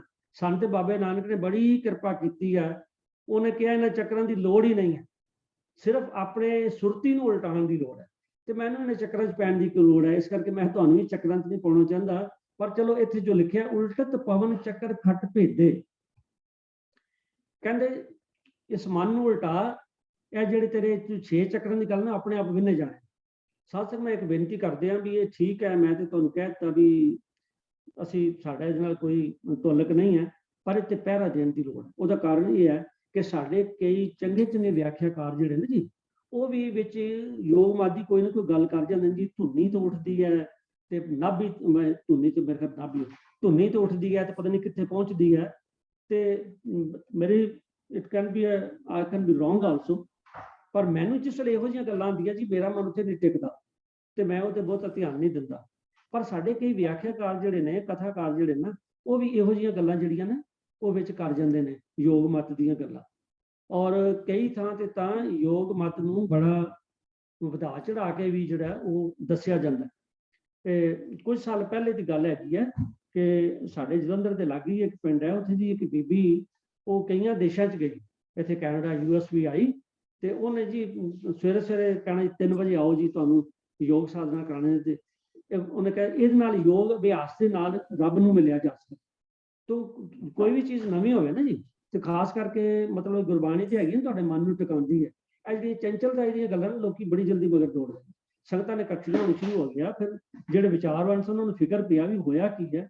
ਫਿਰ ਪ੍ਰਬੰਧਕਾਂ ਨਾਲ ਗੱਲ ਕੀਤੀ ਤੇ ਜਿੱਥੇ ਜਿੱਥੇ ਉਹਨਾਂ ਨੇ ਕੰਮ ਮਤਲਬ ਵੀ ਆਪਣੇ ਪ੍ਰੋਗਰਾਮ ਰੱਖਦੇ ਸੀਗੇ, ਤੇ ਬੜੀ ਮੁਸ਼ਕਲ ਨਾਲ ਸਤਿਗੁਰੂ ਨੇ ਕਿਰਪਾ ਕੀਤੀ ਵੀ ਪ੍ਰਬੰਧਕਾਂ ਦੇ ਇਹ ਖਾਨੇ ਗੱਲ ਪੈ ਗਈ, ਸਮਝ ਵਿੱਚ ਆ ਗਈ ਬਈ ਆਹ ਸਾਡੇ ਨਾਲ ਕੋਈ ਤਲਕ ਨਹੀਂ ਤੇ ਮੈਂ ਖੁਦ ਦੇਖਿਆ ਕਿ ਉਹ ਸਵੇਰੇ 3-3:30 ਵਜੇ ਸੰਗਤਾਂ ਨੇ ਇਕੱਠੇ ਹੋਣੇ ਸ਼ੁਰੂ ਹੋ ਜਾਣ ਗੁਰਦੁਆਰੇ, ਤੇ ਲੈ ਕੇ 6-6:30 ਤੱਕ ਅੰਦਰ ਆਸਾ ਕੀ ਵਾਰ ਹੋ ਰਹੀ ਹੈ, ਬਾਹਰ ਇਹ ਯੋਗ ਸਾਧਨਾ ਕਰਾ ਰਹੇ ਨੇ ਜੀ।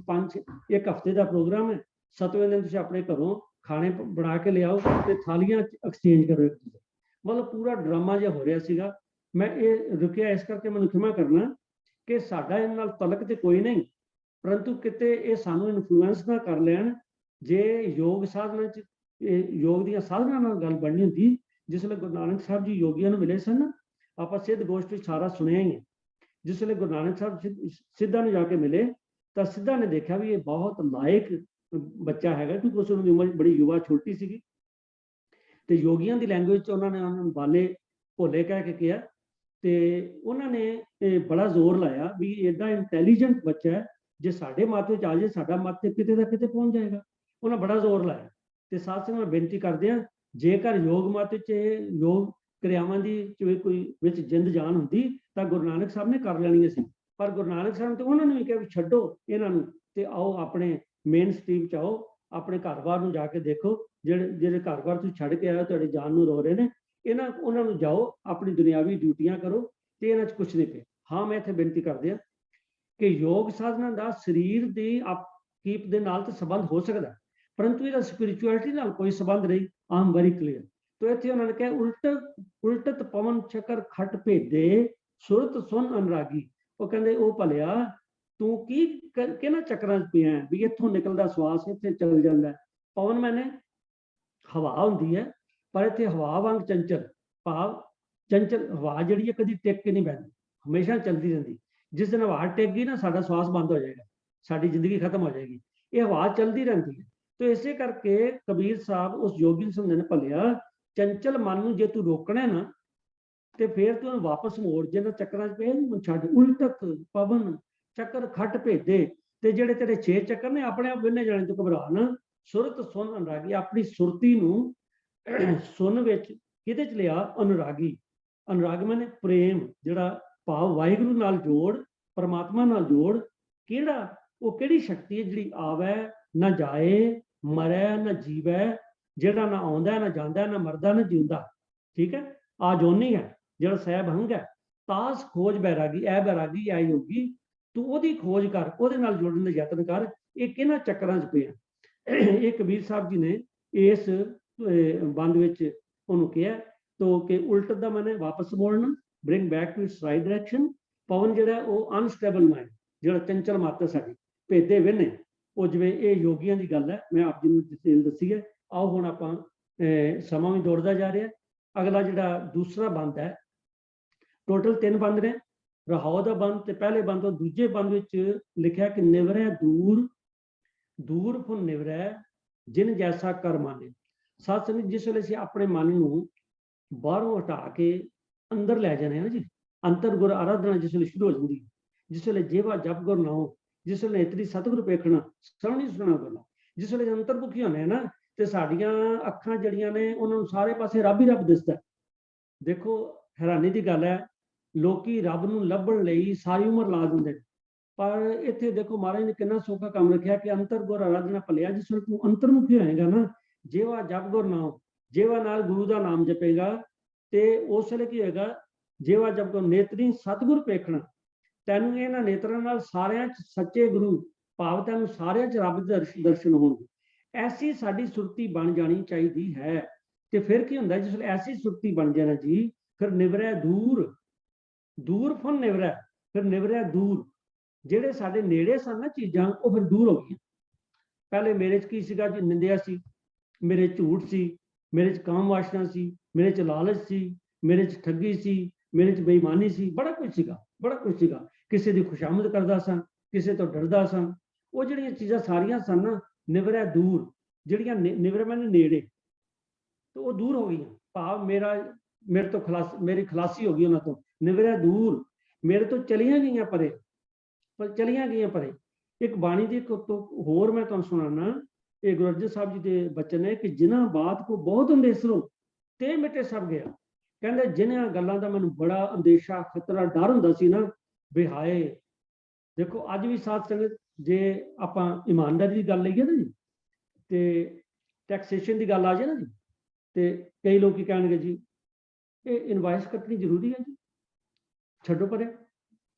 ਕਈਆਂ ਨੂੰ ਕਹਿੰਦੇ ਨੇ ਭਾਈ ਟੈਕਸ ਤੇ ਬਣਦਾ ਦੇਣਾ ਚਾਹੀਦਾ।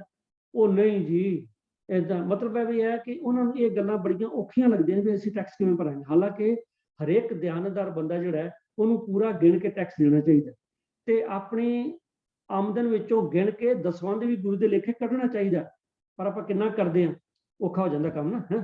ਸੋ ਇਹ ਗੱਲਾਂ ਜਿਹੜੀਆਂ ਸਾਨੂੰ ਔਖੀਆਂ ਲੱਗਦੀਆਂ ਸਨ ਨਾ, ਜਿਸ ਵੇਲੇ ਔਖੀਆਂ ਲੱਗਦੀਆਂ ਸਨ, ਇਹ ਜਿਹੜੇ ਵਿਕਾਰਾਂ ਤੋਂ, ਝੂਠ ਤੋਂ, ਬੇਈਮਾਨੀ ਤੋਂ, ਠੱਗੀਆਂ ਤੋਂ, ਇਹਨਾਂ ਤੋਂ ਸਾਨੂੰ ਲੱਗਦਾ ਸੀ ਵੀ ਬੜਾ ਔਖਾ ਜੀ, ਕਿਵੇਂ ਕਰਾਂਗੇ। ਨਹੀਂ ਜੀ, ਇੰਜ ਤੇ ਨਹੀਂ ਹੁੰਦਾ। ਜਿਹੜੀ ਅੱਜ ਕੱਲ੍ਹ ਰਹਿਤ ਮਰਿਆਦਾ ਦੀ ਵਿਚਾਰ ਚੱਲ ਰਹੀ ਹੈ, ਵੀਰ ਅਰਜੀਤ ਸਿੰਘ ਜੀ ਕਈਆਂ ਪੁਆਇੰਟਾਂ ਤੇ ਆ ਕੇ ਸਾਨੂੰ ਦੱਸਦੇ ਨੇ ਵੀ ਲੋਕੀ ਕਹਿੰਦੇ ਨਹੀਂ ਜੀ ਏਦਾਂ ਕਿਵੇਂ ਚੱਲੂਗਾ ਜੀ। ਚਾਹੇ ਵਿਆਹ ਦਾ ਕੰਮ ਹੋਵੇ, ਚਾਹੇ ਜਿਵੇਂ ਹੁਣ ਮ੍ਰਿਤਕ ਸੰਸਕਾਰ ਦੱਸ ਰਹੇ ਸੀ, ਵੀ ਬੜੀਆਂ ਗੱਲਾਂ ਅਸੀਂ ਐਵੇਂ ਹੀ ਕਰ ਜਾਂਦੇ, ਡਰਦੇ ਹੀ ਕਰੀ ਜਾਂਦੇ ਹਾਂ ਵੀ ਨਹੀਂ ਕਿਤੇ ਛੜੀਆਂ ਤੇ ਕੁਝ ਹੋ ਨਾ ਜਾਏ, ਸਾਨੂੰ ਕੁਝ ਚੰਬੜ ਨਾ ਜਾਏ, ਕੁਝ ਇਹ ਨਾ ਹੋ ਜਾਏ। ਜਿਹੜੀਆਂ ਗੱਲਾਂ ਸਾਨੂੰ ਬੜੀਆਂ ਡਰਾਉਂਦੀਆਂ ਸਨ ਨਾ, ਜਿਹੜੀਆਂ ਸਾਡੇ ਅੰਦਰ ਬੈਠੀਆਂ ਸਨ, ਨਿਵਰੈ ਦੂਰ, ਉਹ ਦੂਰ ਚਲੀਆਂ ਗਈਆਂ। ਭਾਵ ਮੇਰਾ ਖਹਿੜਾ ਛੱਡ ਗਿਆ ਤੇ ਦੂਰ ਫੁਨ ਨਿਵਰੈ। ਜਿਹੜੀਆਂ ਗੱਲਾਂ ਬੜੀਆਂ ਔਖੀਆਂ ਲੱਗਦੀਆਂ ਸਨ, ਨਹੀਂ ਜੀ, ਨਾਮ ਸਿਮਰਨ ਕਿੱਥੋਂ ਜਪ ਹੁੰਦਾ ਜੀ, ਅੰਮ੍ਰਿਤ ਵੇਲੇ ਕਿੱਥੋਂ ਉੱਠ ਜਾਂਦਾ ਜੀ, ਇਮਾਨਦਾਰੀ ਕਿੱਥੋਂ ਚੱਲ ਸਕਦੀ ਹੈ ਜੀ, ਫਲਾਣਾ ਕੰਮ ਕਿਵੇਂ ਹੋ ਸਕਦਾ ਜੀ, ਇਹ ਸੇਵਾ ਕਿਵੇਂ ਹੋ ਸਕਦੀ ਜੀ, ਤੇ ਬੜਾ ਔਖਾ ਕੰਮ ਹੈ ਜੀ। ਉਹ ਜਿਹੜੀਆਂ ਚੀਜ਼ਾਂ ਸਾਨੂੰ ਔਖੀਆਂ ਲੱਗਦੀਆਂ ਸਨ, ਉਹ ਸੌਖੀਆਂ ਹੋ ਗਈਆਂ।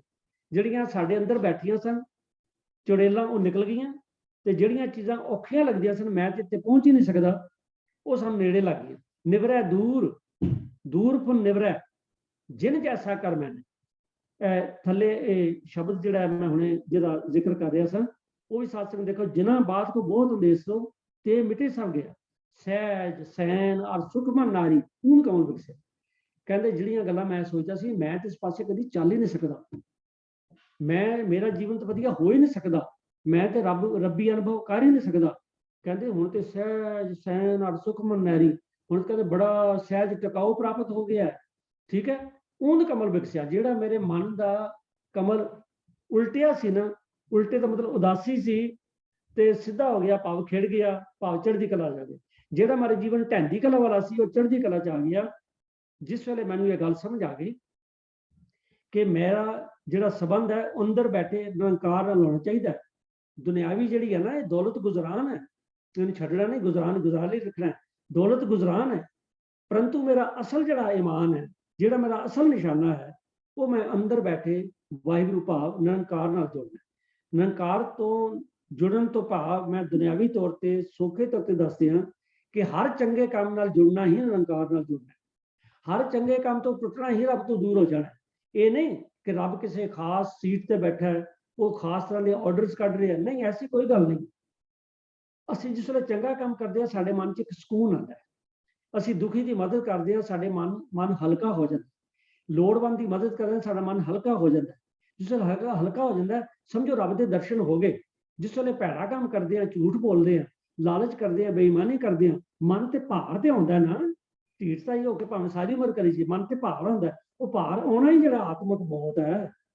ਤੇ ਇੱਥੇ ਇਹੀ ਗੱਲ ਕਹੀ ਕਿ ਨਿਵਰੈ ਦੂਰ, ਦੂਰ ਫੁਨ ਨਿਵਰੈ। ਜਿਹੜੀਆਂ ਚੀਜ਼ਾਂ ਮੈਂ ਸੋਚਦਾ ਸੀ ਮੇਰਾ ਇਹਨਾਂ ਤੋਂ ਖਹਿੜਾ ਨਹੀਂ ਛੱਡਿਆ ਜਾ ਸਕਦਾ। ਹੁਣ ਕਈ ਵੀਰ ਜਿਹੜੇ ਨਸ਼ਿਆਂ 'ਚ ਲੱਗ ਜਾਂਦੇ ਨਾ, ਤੇ ਉਹ ਕਹਿੰਦੇ ਨਹੀਂ ਜੀ ਨਹੀਂ, ਮੇਰੇ ਤੋਂ ਇਹ ਨਹੀਂ ਛੱਡ, ਜੋ ਮਰਜ਼ੀ ਕਰਾ ਲਓ, ਇਹ ਨਹੀਂ ਛੱਡ। ਪਰ ਜੇਕਰ ਸਤਿਗੁਰੂ ਦੀ ਕਿਰਪਾ ਹੋ ਜਾਏ ਕਿਤੇ, ਤੇ ਫਿਰ ਉਹ ਵੀ ਕਹਿੰਦਾ ਹੱਦ ਕਮਾਲ ਹੋ ਗਈ ਹੈ, मैं तो सोचदा मैं छੱਡ ही नहीं सकदा, ये तो निवरा दूर ਜਿਹੜੀਆਂ ਮੇਰੇ ਅੰਦਰ ਕੈਂਪ ਲਾ ਕੇ ਬੈਠੀਆਂ ਸਨ, ਮੈਨੂੰ ਕਾਬੂ ਕਰਕੇ ਬੈਠੀਆਂ ਸਨ, ਮੇਰੇ ਤੋਂ ਦੂਰ ਹੋ ਗਈਆਂ। ਤੇ ਜਿਹੜੀਆਂ ਦੂਰ ਚੀਜ਼ਾਂ ਸਨ, ਦੂਰ ਕੁਨ ਨਿਵਰੈ ਜਿਨ ਜੈਸਾ ਕਰ ਮਾਨਿਆ। ਹੁਣ ਦੇਖਣਾ ਇੱਕ ਅਗਲੀ ਉਦਾਹਰਨ ਦਿੱਤੀ ਹੈ ਮਹਾਰਾਜ ਨੇ, ਉਹ ਕਹਿੰਦੇ ਇੱਕ ਕਬੀਰ ਸਾਹਿਬ ਨੇ ਕਹਿੰਦੇ ਅਲੌਤੀ ਕਾ ਜੈਸੇ ਪਿਆ ਬਰੇਡਾ। ਕਹਿੰਦੇ ਇਹ ਅਵਸਥਾ ਕੀ ਹੈ? ਦੇਖੋ ਸਾਸਨ ਮੈਂ ਕਹਿ ਰਿਹਾ ਵੀ ਅੰਦਰਲੀਆਂ ਮਾੜੀਆਂ ਚੀਜ਼ਾਂ ਨਿਕਲ ਗਈਆਂ, ਦੂਰ ਹੋ ਗਈਆਂ, ਵਧੀਆ ਤੋਂ ਵਧੀਆ ਚੀਜ਼ਾਂ ਗੁਰੂ ਦੀਆਂ ਜਿਹੜੇ ਝਲਕਾਰੇ ਨੇ ਨੇੜੇ ਹੋ ਗਏ, ਮੈਂ ਬੜੇ ਸੌਖੇ ਮਨ ਨਾਲ ਕਹਿ ਰਿਹਾ। ਪਰ ਸਾਧ ਸੰਗਤ ਜੀ ਗੱਲ ਇਹ ਹੈਗੀ ਹੈ, ਇਹਦਾ ਆਨੰਦ ਕਿਹਨੂੰ ਆਇਆ ਹੋਏਗਾ? ਕਿਹਨੂੰ ਆਇਆ ਹੋਏਗਾ? ਕਹਿੰਦੇ ਅਲੌਤੀ ਕਾ ਜੈਸੇ ਪਿਆ ਬਰੇਡਾ। ਅਲੌਤੀ ਹੁੰਦੀ ਮਿਸ਼ਰੀ, ਬਰੇਡਾ ਹੁੰਦਾ ਸ਼ਰਬਤ। ਜਿਹਨੇ ਮਿਸ਼ਰੀ ਦਾ ਸ਼ਰਬਤ ਪੀਤਾ ਹੈ, ਮਿਠਾਸ ਤਾਂ ਉਹਦੇ ਮਨ ਨੂੰ ਲੱਗਣੀ ਹੈ ਨਾ, ਵੇਖਣ ਵਾਲੇ ਨੂੰ ਥੋੜਾ ਲੱਗਣੀ ਹੈ। ਇਸ ਕਰਕੇ ਜੇ ਅਸੀਂ ਵੇਖਦੇ ਹੀ ਰਵਾਂਗੇ ਨਾ, ਸਾਰੀ ਉਮਰ ਵੇਖਦੇ ਹੀ ਰਵਾਂਗੇ, ਆਨੰਦ ਨਹੀਂ ਆਉਣਾ। ਆਨੰਦ ਆਉਣਾ ਅਨੁਭਵ ਕਰਨ ਨਾਲ। ਮੇਰੇ ਕਹਿਣ ਦਾ ਭਾਵ ਕੀ, ਸਾਰੀ ਉਮਰ ਸੁਣਦੇ ਹੀ ਜਾਵਾਂਗੇ ਜੀ ਇਹ ਕੰਮ ਕਰਨਾ ਹੈ, ਇਹ ਨਹੀਂ ਕਰਨਾ, ਇਹ ਕੰਮ ਕਰਨਾ ਹੈ, ਇਹ ਨਹੀਂ ਕਰਨਾ, ਤੇ ਕੱਖ ਨਹੀਂ ਜੇ ਬਣਨਾ। ਬਣਨਾ ਉਸ ਵੇਲੇ ਹੈ ਜਿਸ ਵੇਲੇ ਨਹੀਂ ਕਰਨਾ ਉਹ ਨਹੀਂ ਕਰਨਾ, ਜਿਹੜਾ ਕਰਨਾ ਸ਼ੁਰੂ ਕਰ ਦੇਈਏ। ਫਿਰ ਦੇਖੋ ਕੀ ਆਨੰਦ ਆਉਂਦਾ। ਫਿਰ ਤੇ ਅਲੌਤੀ ਕਾ ਜੈਸੇ ਪਿਆ ਬਰੇਡਾ। ਫਿਰ ਤੇ ਜਿਸ ਤਰ੍ਹਾਂ ਇਹ ਬਿਸ਼ਰੀ ਦਾ ਸ਼ਰਬਤ ਪੀਤਾ, ਜਿਨ ਪੀਆ ਤਿਨ ਜਾਣਾ। ਜਿਹਨੇ ਪੀਣਾ ਸਾਧ ਸੰਗਤ ਜੀ, ਆਨੰਦ ਉਹਨੂੰ ਆਉਣਾ। ਜਿਹਨੇ ਪੀਣਾ ਮੂੰਹ ਇਹਦਾ ਹੀ ਮਿੱਠਾ ਹੋਣਾ। ਤੋ ਇਸ ਕਰਕੇ ਇਹ ਅਨੁਭਵ ਦੀਆਂ ਗੱਲਾਂ ਨੇ। ਆਓ ਇਹਨਾਂ ਨੂੰ ਅਨੁਭਵ ਚ ਲਿਆਉਣ ਦੀ ਲੋੜ ਹੈ। ਉਹ ਨਾ ਹੋਵੇ ਕਿ ਮੈਂ ਕਥਾ ਕਰਕੇ ਚੱਲ ਜਾ, ਤੁਸੀਂ ਕਥਾ ਸੁਣ ਕੇ ਚਲੇ ਜਾਓ। ਫਿਰ ਕੀ ਮਿਲਣਾ? ਮਿਲਣਾ ਉਸ ਨੂੰ ਹੈ ਜਿਹੜਾ ਇਸ ਸ਼ਰਬਤ ਨੂੰ ਸੱਚਮੁੱਚ ਪੀਏਗਾ। ਦੇਖੋ ਗੁਰਬਾਣੀ ਦਾ ਇੱਕ ਇੱਕ ਅੱਖਰ ਜਿਹੜਾ ਨਾ, ਉਹ ਅਟਲ ਸਚਾਈ ਹੈ। ਇਹ ਅੱਖਰ ਉਹ ਨਹੀਂ ਜਿਹੜਾ ਅੱਜ ਕੁਝ ਹੈ ਤੇ ਅਗਲੀ ਸਦੀ 'ਚ ਕੁਝ ਹੋਰ ਹੋ ਜਾਏਗਾ, ਜਾਂ ਪਿਛਲੀ ਸਦੀ 'ਚ ਕੁਝ ਹੋਰ ਸੀ ਨਾ। ਇਹ ਅੱਖਰ ਅਟਲ ਸਚਾਈ ਨੇ। ਇਸ ਕਰਕੇ ਇਹਨਾਂ ਤੇ ਜਿਹੜਾ ਚੱਲੇਗਾ, ਜਿਸ ਇਸ ਅਟਲ ਸਚਾਈ ਤੇ ਚੱਲੇਗਾ ਨਾ, ਉਹਦੇ ਮਨ ਵਿੱਚ ਕੋਈ ਕਿਸੇ ਕਿਸਮ ਦਾ ਸੈਂਸਾ ਨਹੀਂ ਰਹੇ, ਕੋਈ ਸੈਂਸਾ ਨਹੀਂ ਰਹੇ। ਜਿਹੜਾ ਜੀਓ ਨਿਰਮਲ, ਬਾਹਰੋਂ ਤੇ ਨਿਰਮਲ ਜੀਓ ਨਿਰਮਲ, ਸਤਿਗੁਰ ਤੇ ਕਰਨੀ ਕਮਾਣੀ। ਜਿਹਦੇ ਅੰਦਰ ਕੂੜ ਕੀ ਸੋਏ ਕੋਚਾ ਨਹੀਂ, ਮਨਸ਼ਾ ਸੱਚ ਸਮਾਣੀ। ਫਿਰ ਕੀ ਹੋਏਗਾ? ਜਨਮ ਰਤਨ ਜਿਹਨੇ ਖੱਟਿਆ, ਇਹਨਾਂ ਨੇ ਜਨਮ ਰਤਨ ਖੱਟਣਾ। ਭੱਲੇ ਸੇਵਨ ਜਾ ਰਹੇ, ਕਹਿ ਨਾਨਕ ਜਿਨ ਮਨ ਨਿਰਮਲ ਸਦਾ ਰਹੇ ਤੋਂ ਨਾਲ।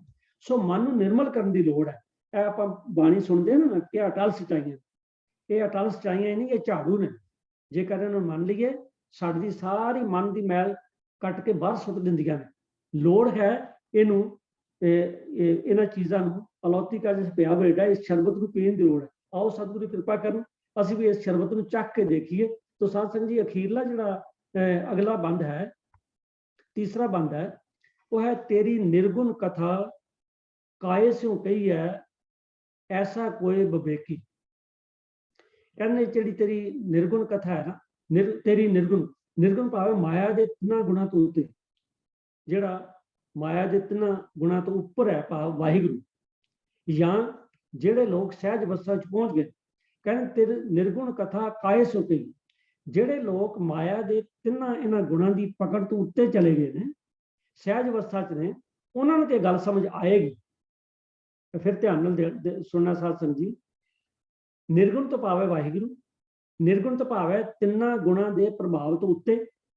ਤੋ ਜਿਹੜਾ ਮਨੁੱਖ, ਕਿਉਂਕਿ ਸੰਸਾਰ 'ਚ ਬੜੇ ਮਹਾਂਪੁਰਖ ਨੇ ਜਿਹੜੇ ਤਿੰਨਾਂ ਗੁਣਾਂ ਦੇ ਪ੍ਰਭਾਵ ਦੀ ਪਕੜ ਤੋਂ ਉੱਪਰ ਨੇ, ਜਿਹੜੇ ਇਹਨਾਂ ਤਿੰਨਾਂ ਗੁਣਾਂ ਦੇ ਪ੍ਰਭਾਵ ਤੋਂ ਉੱਪਰ ਨੇ, ਸਹਿਜ ਅਵਸਥਾ 'ਚ ਨੇ, ਉਹਨਾਂ ਨੂੰ ਇਹ ਕਥਾ ਜਿਹੜੀ ਹੈ ਸਮਝ ਵਿੱਚ ਆਏਗੀ।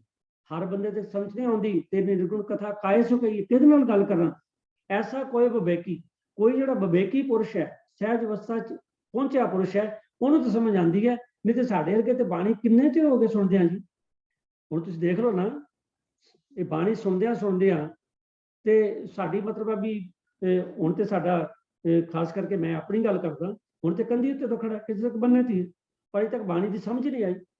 ਤੋ ਇਹ ਜੇ ਬਾਣੀ ਦੀ ਸਮਝ ਆਉਂਦੀ ਸਾਧ ਸੰਗਤ ਜੀ, ਜਿਹੜੀ ਇੱਥੇ ਗੱਲ ਕਹੀ ਹੈ ਨਾ, ਮੈਂ ਸੋਚਦਾ ਵੀ ਇਹਨੂੰ ਦੁਬਾਰਾ ਮੈਨੂੰ ਕਲੀਅਰ ਕਰਨ ਦੀ ਲੋੜ ਹੈ ਕਿ ਤੇਰੀ ਨਿਰਗੁਣ ਕਥਾ ਕਾਏ ਸਿਉ ਕਹੀ ਹੈ ਐਸਾ ਕੋਈ ਵਿਵੇਕੀ। ਇਹ ਜਿਹੜੀ ਕਥਾ ਸੁਣੀ ਹੈ ਨਾ ਆਪਾਂ, ਇਹ ਕਹਿੰਦੇ ਕਿਹਦੇ ਨਾਲ ਗੱਲ ਕਰੀਏ? ਇਹ ਤੈਨੂੰ ਇਹਦੀ ਸਮਝ ਕਿਸੇ ਵਿਵੇਕੀ ਨੂੰ ਆਏਗੀ। ਭਾਵ ਜਿਹਨੇ ਆਪਣੇ ਮਨ ਤੇ ਕੰਟਰੋਲ ਕੀਤਾ, ਉਹਨੂੰ ਤਾਂ ਸਮਝ ਆਏਗੀ। ਹਰੇਕ ਨੂੰ ਸਮਝ ਨਹੀਂ ਆਉਂਦੀ ਤੇ ਗੱਲ ਤੇ ਠੀਕ ਹੈ। ਜੇ ਸਾਰਿਆਂ ਨੂੰ ਸਮਝ ਆਉਣ ਵਾਲੀ ਹੁੰਦੀ ਸਾਧ ਸੰਗਤ ਜੀ, ਤੇ ਇੰਨੇ ਕਵੀ ਦਰਬਾਰ, ਇੰਨੇ ਕਥਾ ਦਰਬਾਰ, ਇੰਨੇ ਕੀਰਤਨ ਦਰਬਾਰ, ਇੰਨੇ ਗੁਰਦੁਆਰਾ ਸਾਹਿਬ, ਇੰਨੀਆਂ ਯਾਤਰਾਵਾਂ, ਇੰਨੇ ਪਾਠ ਅਸੀਂ ਰੋਜ਼ ਕਰਦੇ ਹਾਂ, ਇੰਨੇ ਅਖੰਡ ਪਾਠ, ਇੰਨੀਆਂ ਲੜੀਆਂ, ਇੰਨਾ ਕੁਝ ਕਰਨ ਦੇ ਬਾਵਜੂਦ ਸੰਸਾਰ ਤੇ ਦੇਖੋ ਕੀ ਉਪੱਧਰ ਹੈ। ਨਹੀਂ ਤੇ ਸਾਰਾ ਸੰਸਾਰ ਜਿਹੜਾ ਬੜਾ ਸ਼ਾਂਤ ਦਾ ਸਾਗਰ ਹੋਣਾ ਸੀ, ਹਲੇ ਵੀ ਰਾਜ ਹੋਣਾ ਸੀ। ਨਹੀਂ ਹੋਇਆ। क्यों? इस करके कि ਇਹਦੀ ਸਮਝ ਕਿਸੇ ਕਿਸੇ ਨੂੰ ਆਉਂਦੀ, ਜਿਨ੍ਹਾਂ ਨੂੰ ਆਉਂਦੀ ਹੈ ਉਹਨਾਂ ਲਈ ਤੇ ਹਲੇ ਵੀ ਰਾਜ ਹੈ, ਜਿਨ੍ਹਾਂ ਨੂੰ ਨਹੀਂ ਆਉਂਦੀ ਮੇਰੇ ਵਰਗੇ ਉਹਨੇ ਤੇ ਭਟਕਣਾ ਚ ਰਹਿਣਾ ਤੇ ਭਟਕਣਾ ਚ ਤੁਰ ਜਾਣਾ। ਆਹ ਗੱਲ ਕਹੀ ਕਬੀਰ ਸਾਹਿਬ ਜੀ ਨੇ ਕਿ ਤੇਰੀ ਨਿਰਗੁਣ ਕਥਾ ਕਾਏ ਸੋ ਕਹੀ ਹੈ, ਐਸਾ ਕੋਈ ਬਵੇਕੀ ਕੋ ਕਬੀਰ ਜਿਨ ਦਿਆ ਪਲੀਤਾ ਤਿੰਨ ਤੈਸੀ ਚੱਲ ਦੇਖੀ। ਕਬੀਰ ਸਾਹਿਬ ਕਹਿੰਦੇ ਨੇ ਜਿਹਨੇ ਇਹ ਜਿਹੜਾ ਪਲੀਤਾ ਲਫ਼ਜ਼ ਹੈ ਨਾ ਸਾਧ ਸੰਗਤ ਜੀ, ਇਹਦੇ 3-4 ਅਰਥ ਨੇ, ਇਹ ਮਾਨਕੋਸ਼ ਚੋਂ ਦਿੱਤੇ ਮੈਂ ਦੇਖੇ ਨੇ।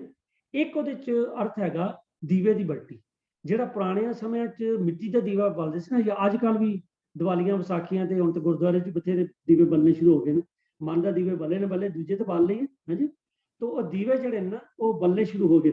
ਇਸ ਕਰਕੇ ਦੀਵਾ ਕੋਈ ਨਵੀਂ ਚੀਜ਼ ਨਹੀਂ ਹੈ, ਸਭ ਨੂੰ ਪਤਾ ਹੀ ਹੈ। ਦੀਵੇ ਦੇ ਵਿੱਚ ਤੇਲ ਪਾਇਆ ਜਾਂਦਾ ਹੈ ਤੇ ਉਹਦੀ ਜਿਹੜੀ ਮੁੱਖ ਬਣਾਇਆ ਹੁੰਦਾ ਨਾ, ਉਹਦੇ ਉੱਤੇ ਰੂੰ ਦੀ ਕਾਟਨ ਦੀ ਵੱਟ ਕੇ ਨਾ ਜੀ ਤੇ ਵੱਟੀ ਪਾਈ ਹੁੰਦੀ ਹੈ। ਉਹ ਜਿਹੜੀ ਵੱਟੀ ਹੈ ਨਾ ਉਹਨੂੰ ਕਹਿੰਦੇ ਨੇ ਪਲੀਤਾ। ਪਲੀਤਾ ਦਾ ਮਤਲਬ ਦੀਵੇ ਦੀ ਵੱਟੀ। ਕਿਉਂ? ਕਿਉਂਕਿ ਜਿਹੜਾ ਚਾਨਣ ਹੈ ਨਾ ਉਸ ਵੱਟੀ ਤੋਂ ਆਉਂਦਾ, ਨਾ ਤੇ ਮਿੱਟੀ ਦਾ ਦੀਵਾ ਜਗਦਾ ਨਾ ਤੇਲ ਜਗਦਾ। ਤੇਲ ਉਸ ਵੱਟੀ 'ਚ ਜਾਂਦਾ, ਤੇਲ ਸੜਦਾ, ਪਰੰਤੂ ਵੱਟੀ ਜਿਹੜੀ ਹੈ ਉਹ ਲਾਈਟ ਦਾ ਕੰਮ ਕਰਦੀ ਹੈ। ਸੋ ਲਾਈਟਰ ਜਿਹੜਾ ਵੱਟੀ ਹੈ। ਤੋ ਇੱਥੇ ਕਬੀਰ ਸਾਹਿਬ ਕਹਿੰਦੇ ਕਬੀਰ ਜਨ ਦਿਆ ਪਲੀਤਾ ਤਿੰਨ ਤੈਸੀ ਚੱਲ ਦੇਖੀ। ਜਿਹੜੇ ਇਸ ਰਸਤੇ ਤੇ ਤੁਰਨਗੇ ਫਿਰ ਸਤਿਗੁਰੂ ਦੀ ਕਿਰਪਾ ਦੇ ਨਾਲ ਉਹਨਾਂ ਨੂੰ ਉਹ ਗਿਆਨ ਦਾ ਚਾਨਣ ਮਿਲੇਗਾ। ਗਿਆਨ ਦੀ ਵੱਟੀ, ਪਲੀਤਾ ਬਣੇ ਦੀਵੇ ਦੀ ਵੱਟੀ, ਇੱਥੇ ਮਤਲਬ ਕਿ ਗਿਆਨ ਦੀ ਵੱਟੀ। ਉਹਨਾਂ ਨੂੰ ਇਹ ਗਿਆਨ, ਜਿਨ੍ਹਾਂ ਦੇ ਮਨ 'ਚ ਗਿਆਨ ਪ੍ਰਕਾਸ਼ ਕਰ ਗਿਆ, ਠੀਕ ਹੈ ਨਾ, ਜਿਨ੍ਹਾਂ ਦੇ ਮਨ 'ਚ ਗਿਆਨ ਪ੍ਰਕਾਸ਼ ਕਰ ਗਿਆ, ਜੈ ਗਿਆਨ ਪ੍ਰਕਾਸ਼ ਤੈ ਕਰਮ ਵਿਨਾਸ਼। ਜਿਸ ਵੇਲੇ ਸਾਡੇ ਮਨ 'ਚ ਗਿਆਨ ਦਾ ਪ੍ਰਕਾਸ਼ ਹੁੰਦਾ, ਕਰਮ ਕਾਂਡ ਆਪਣੇ ਆਪ ਖਤਮ ਹੋ ਜਾਂਦੇ। ਜਿਸ ਵੇਲੇ ਦੀਵਾ ਬਲਦਾ, ਅੰਧੇਰਾ ਆਪਣੇ ਆਪ ਖਤਮ ਹੋ ਜਾਂਦਾ। ਦੀਵਾ ਬਲੇ ਅੰਧੇਰਾ ਜਾਏ। ਦੀਵੇ ਤੋਂ ਭਾਵ ਹੈ ਗਿਆਨ ਤੇ ਅੰਧੇਰੇ ਤੋਂ ਭਾਵ ਹੈ ਗਿਆਨਤਾ। ਜਿਸ ਵੇਲੇ ਸਾਡੇ ਅੰਦਰ ਗਿਆਨ ਆ ਜਾਏਗਾ, ਔਰ ਗਿਆਨ ਵੀ ਆਏਗਾ, ਗੁਰੂ ਦਾ ਗਿਆਨ ਆ ਜਾਏਗਾ, ਤੇ ਸਾਡੇ ਅੰਦਰ ਜਿਹੜਾ ਅਗਿਆਨਤਾ ਦਾ ਅੰਧੇਰਾ ਉਹ ਖਤਮ ਹੋ ਜਾਏਗਾ। ਉਹ ਕਬੀਰ ਜਨ ਦਿਆ ਪਲੀਤਾ, ਜਿਹਨੂੰ ਮਾਲਕ ਦੀ ਕਿਰਪਾ ਨਾਲ ਇਹ ਗਿਆਨ ਦੀ ਵੱਟੀ, ਗੁਰੂ ਦੇ ਗਿਆਨ ਦਾ ਚਾਨਣ ਮਿਲ ਜਾਂਦਾ ਹੈ। ਤਿੰਨ ਤੈਸੀ ਝੱਲ ਦੇਖੀ। ਝੱਲ ਮੈਨੇ ਝੋਲਾ, ਸਾਸਨ ਝੱਲ ਮੈਨੇ ਝੋਲਾ, ਝੱਲ ਦੇਖੀ, ਝੋਲਾ ਦੇਖਿਆ। ਭਾਵ ਕੀ ਹੈ? ਝੋਲਾ ਦੇਖਣ ਤੋਂ ਭਾਵ ਕੀ ਹੈ ਕਿ ਇਹ ਫਿਜ਼ੀਕਲ ਦਰਸ਼ਨ ਨਹੀਂ ਹੈਗੇ। ਅਸੀਂ ਕਈ ਰੱਬ ਨੂੰ ਹੱਥ ਲਾ ਕੇ ਦੇਖ ਲਈਏ, ਨਹੀਂ। ਰੱਬ ਇੱਕ ਅਨੁਭਵ ਦੀ ਚੀਜ਼ ਹੈ। ਰੱਬ ਜਿਹੜਾ ਇਹ ਅਨੁਭਵ ਦੀ ਚੀਜ਼ ਹੈ, ਇਹ ਫਿਜ਼ੀਕਲ ਅਸੀਂ ਰੱਬ ਨੂੰ ਜਾ ਕੇ ਟੱਚ ਨਹੀਂ ਕਰ ਸਕਦੇ। ਇਸੇ ਕਰਕੇ ਉਹਨੂੰ ਅਗੰਮ ਕਿਹਾ, ਅਗੋਚਰ ਕਿਹਾ, ਅਨਾਹਦ ਕਿਹਾ। ਕਈ ਲਫ਼ਜ਼ ਜਿਹੜੇ ਨਾ ਅਗੰਮ, ਅਗੋਚਰ, ਬੇਅੰਤ ਕਿਹਾ। ਤੋ ਇਸ ਕਰਕੇ ਇੱਥੇ ਆ ਗਿਆ ਕਿ ਤਿੰਨ ਤੈਸੀ ਚੱਲ, ਉਹਨੂੰ ਰੱਬ ਦੀ ਅਨੁਭਵ ਹੁੰਦਾ ਹੈ। ਭਾਵ ਇਹ ਹੈ ਕਿ ਰੱਬ ਦਾ ਮਿਲਾਪ ਕੀ ਹੈ? ਰੱਬ ਦਾ ਅਨੁਭਵ ਹੈ। ਜਿਹਨੂੰ ਅਨੁਭਵ ਹੋ ਜਾਏਗਾ ਸਾਧ ਸੰਗਤ ਜੀ, ਉਹਦਾ ਜੀਵਨ ਅਨੁਭਵੀ ਜੀਵਨ ਹੋ ਜਾਏਗਾ। ਭਾਵ ਇਹ ਹੈ ਕਿ ਉਹਨੂੰ ਫਿਰ ਹਰ ਗੱਲ ਦੀ ਸੋਝੀ ਹੈ ਕਿ ਇਹ ਕੰਮ ਮਾੜਾ ਹੈ, ਇਹ ਕੰਮ ਚੰਗਾ ਹੈ। ਜਿਹਨੂੰ ਆਪਾਂ ਵਿਵੇਕ ਵੀ ਕਹਿੰਦੇ ਹਾਂ, ਉਹਦੇ ਵਿਵੇਕ ਦੇ ਦਰਵਾਜ਼ੇ ਖੁੱਲ ਜਾਣਗੇ। ਤੇ ਸਾਧ ਸੰਗਤ ਜੀ ਇੱਕ ਐਸੀ, ਅਗਰ ਇਸ ਅਵਸਥਾ ਤੇ ਪੁੱਜ ਜਾਈਏ, ਆਓ ਸਤਿਗੁਰੂ ਕੋਲ ਅਰਦਾਸ ਕਰੀਏ, ਪਾਤਸ਼ਾਹ ਜੀ ਐਸੀ ਅਵਸਥਾ ਤੇ ਪੁੱਜ ਜਾਈਏ। ਪਰ ਜੇਕਰ ਪੁੱਜ ਜਾਈਏ ਨਾ ਜੀ, ਫਿਰ ਸਾਡੀ ਅਵਸਥਾ ਕੀ ਬਣ ਜਾਏਗੀ? ਕਬੀਰ ਸਾਹਿਬ ਜੀ ਦਾ ਇੱਕ ਸ਼ਬਦ ਹੈ ਆਸਾ ਰਾਗ ਵਿੱਚ, ਉਹ ਸ਼ਬਦ ਬੜਾ ਲੰਬਾ ਹੈ, ਮੈਂ ਉਹਦੀ ਇੱਕ ਦੋ ਤੁਕ ਤੁਹਾਨੂੰ ਸੁਣਾ ਦੇਣਾ। ਇੱਕ ਫੀਲ ਰਬਾਬੀ ਬਲਦ ਪਕਾਵਜ, ਕਊਆ ਤਾਲ ਪਜਾਵੇ, ਪੈਰ ਚੋਲਣਾ ਗਧਾ ਨਾਚੇ, ਭੈਂਸਾ ਭਗਤ ਕਰਾਵੇ। ਹੁਣ ਫੀਲ ਰਬਾਬੀ, ਫੀਲ ਕਹਿੰਦੇ ਨੇ ਹਾਥੀ ਨੂੰ।